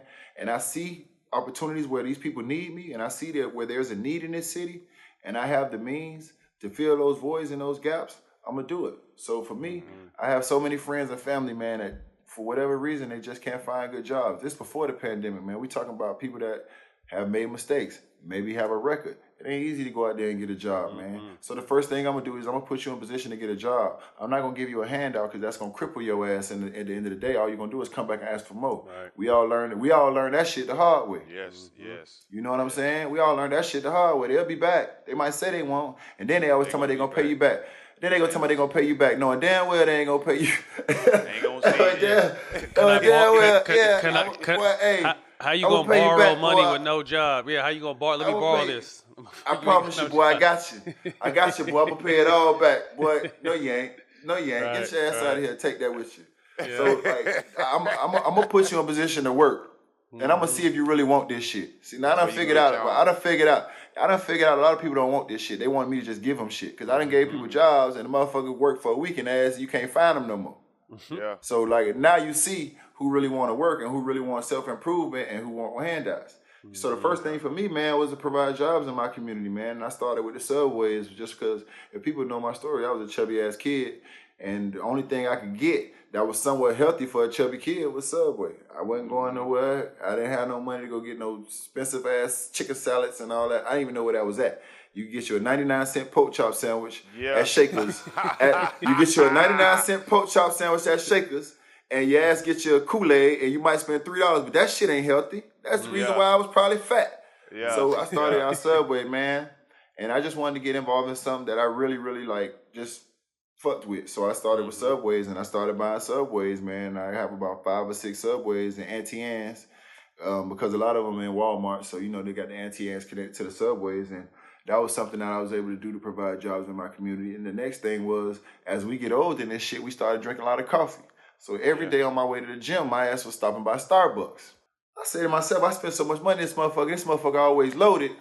Let me figure out how to somewhat own or get involved as far as franchising these things. So I was able to partner with, you know, someone out of Miami that has credentials to own a Starbucks, but I had the financials to own a Starbucks. So with that, I'm sorry. Let me franchisee. You can't own a Starbucks, but you could be a franchisee. So I was able to be a franchisee for a couple Starbucks, and that was another opportunity to provide jobs. But these are all things that I eat or I was invested in personally. I didn't just go out. I ain't just go out nowhere and say, "Oh, that shit look like it'll make me some money. Let me do that." The next thing was this 800 degrees wood fire kitchen. Man, it was a West Coast establishment, and me and Dwyane always wanted to do something together. So we were able to put this in this train station down here. If anybody knows anything about South Florida, it's a big train station that they just built. And we were able to start with the train station, and we have another location, Aventura. And from that point on, man, it developed into the low-income housing, man. We all know how gentrification is. They're moving us up out the hood, man, at crazy numbers with no explanation, man. And you know, some of the people they moving out these hoods, they moving them all the way down south, bro. Like you ain't even close to where you was before. We talking about a whole hour away from where you was at. You know what I'm saying? Now we got people who are already dealing with transportation issues, moving to get to work. Now you moving them an hour away, so. You know, the next step for me is electric cars and different processes like that for people in our hood to be able to get back and forth, because we always the last to catch on to some shit. But if anybody paying attention to what's going on, man, electric cars and all those things like that, those are what the future is. So for me, I want to introduce the hood to these things before it even, you know what I'm saying? Because we the last to catch on to shit. Everything come to us last. Everything come to us last. But if you read about what's going on, man, electric cars is where it's at, man. Everything is going electric, man. So I'm going to introduce our people to that. I ain't going to wait for us to get to it last. That's my next project in the hood. Bring electric cars to the hood, man. Why we got to wait for somebody to do it for us? I love it. I love it, man. Hats off to you for not forgetting where you came from, but also, like you said, providing opportunity for people to succeed. I think it's a beautiful thing. Thanks. All right, man. Quick hitters. First thing that comes to mind, let us know. Jack started off. If you have a chance to, if you had a chance to relive one moment or game from your career, which one would it be and why? Oh, shit.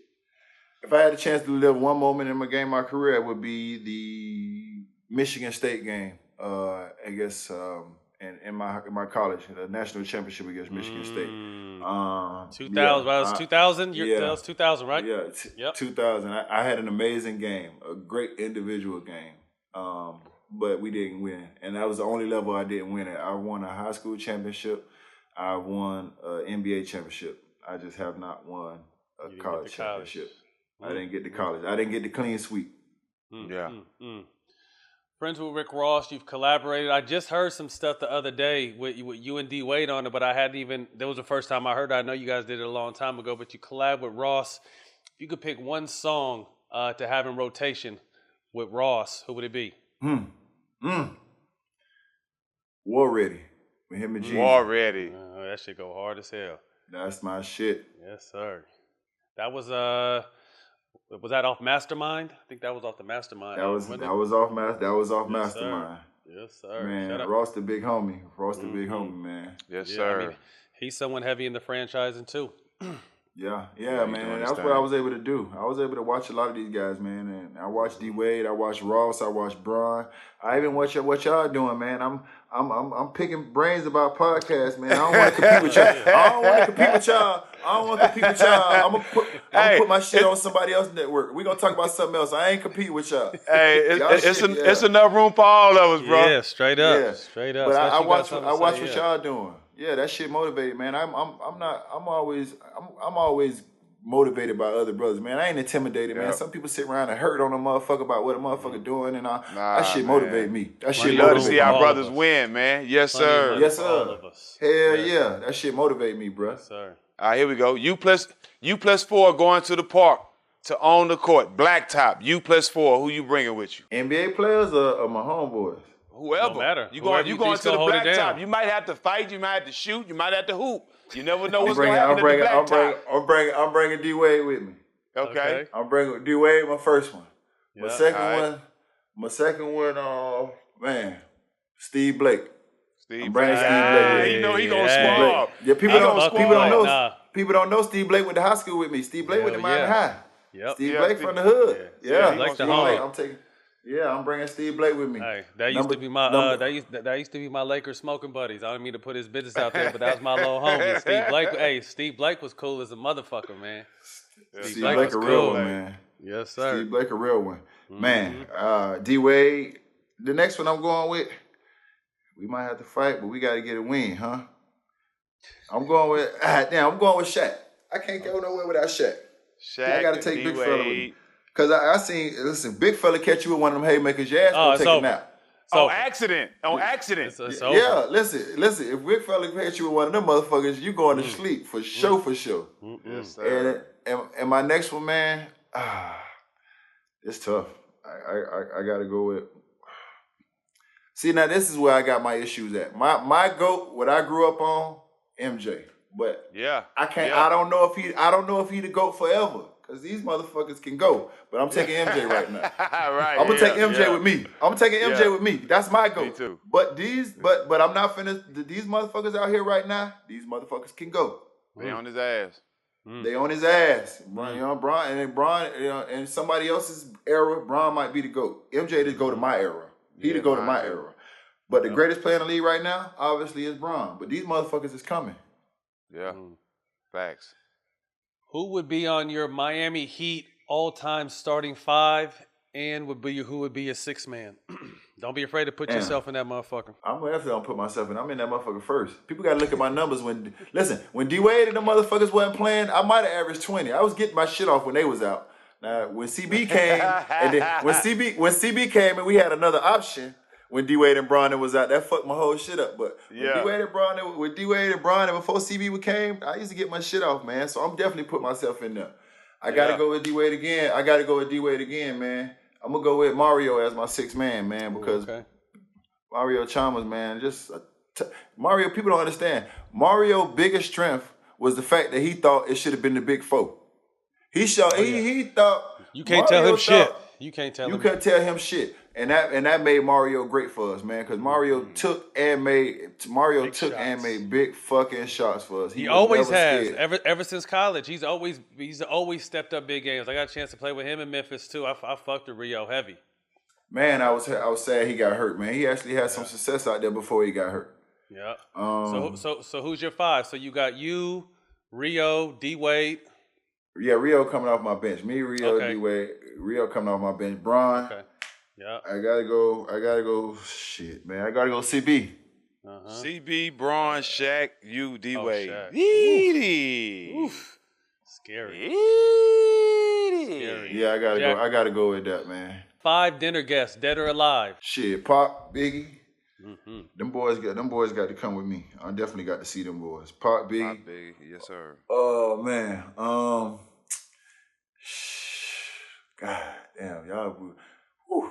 My homeboy Chip. My homeboy Chip. God bless the dead. My homeboy Chip. I would love for him to come to dinner.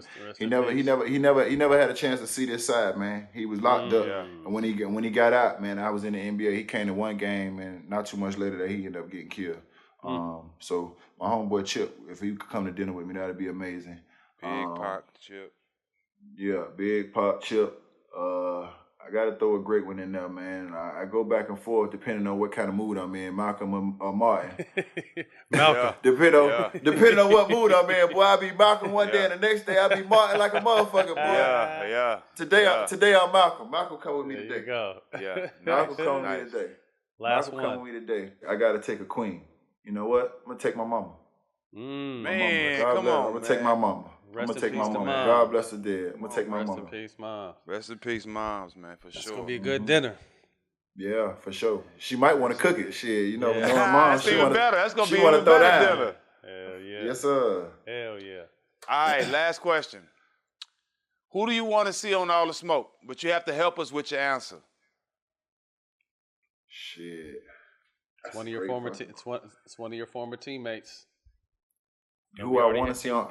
And we already had D Wade and we already had Bosh. Yeah. Hey Jack, you see how I laid that one out there? Yeah. Yeah. I got it. Listen. Yeah. Damn. Hey, but look. Not only that, it could be somebody on your team now who we haven't had. Mm-hmm. Yeah. Now, that you know we need on the show. Yeah. There's a couple dudes on your team now. A couple dudes you play with the big three, or what dude you play with the big three. There's some lists. Someone you want. if I say now, you gotta go with Jimmy. We waiting on it. You gotta go with Jimmy or Bam. Yo, Jimmy is the only person. Well, no, actually, I'm lying. Jimmy and Kyrie. I talk to them more than anybody in the NBA. Damn near every day, and they the only ones that ain't been on the show. And he ain't doing nothing but drinking wine. He should get on the damn show. I know it. Drinking wine and trying to charge a motherfucker $100 for a cup of coffee. He should come on the damn show. Motherfuckers paying that $100 for that coffee. I'm in there working with his ass. I'm getting my shit on the house. He gonna teach me how to make this shit. But Jimmy, man. Jimmy, you definitely got to get Jimmy, man. Yes, sir. You'll see him in practice tomorrow. I would love for you to have Mike Miller on your show. Yeah, I would love for you to have Mike Miller. Jack's event. Mike Miller's a great guy. Good. Shout out Mike Miller. That's my guy. For sure. That's my guy. I love him. All right. Well, UD, man, we appreciate your time. Best of luck. I know you're going to be great regardless, but we appreciate you, man. And, man, keep doing what you're doing. Appreciate y'all. Appreciate y'all boys for having me, man. I love it. Love everything y'all doing, man. Keep pushing the envelope, homie. Yes, Keep leading the way, bro. We living through you, bro. For sure. We're going to keep doing it. I'm living through y'all in that aspect too, man. So we going to link. We going to link. You know what it is. It's all love, homie. I appreciate y'all, man. For life, you did. You know that. That's a wrap. Thank you, Udonis Haslem, for the time. You can catch all the smoke on Showtime Basketball YouTube and the iHeart Network Black Effects. We'll see y'all next week. Peace.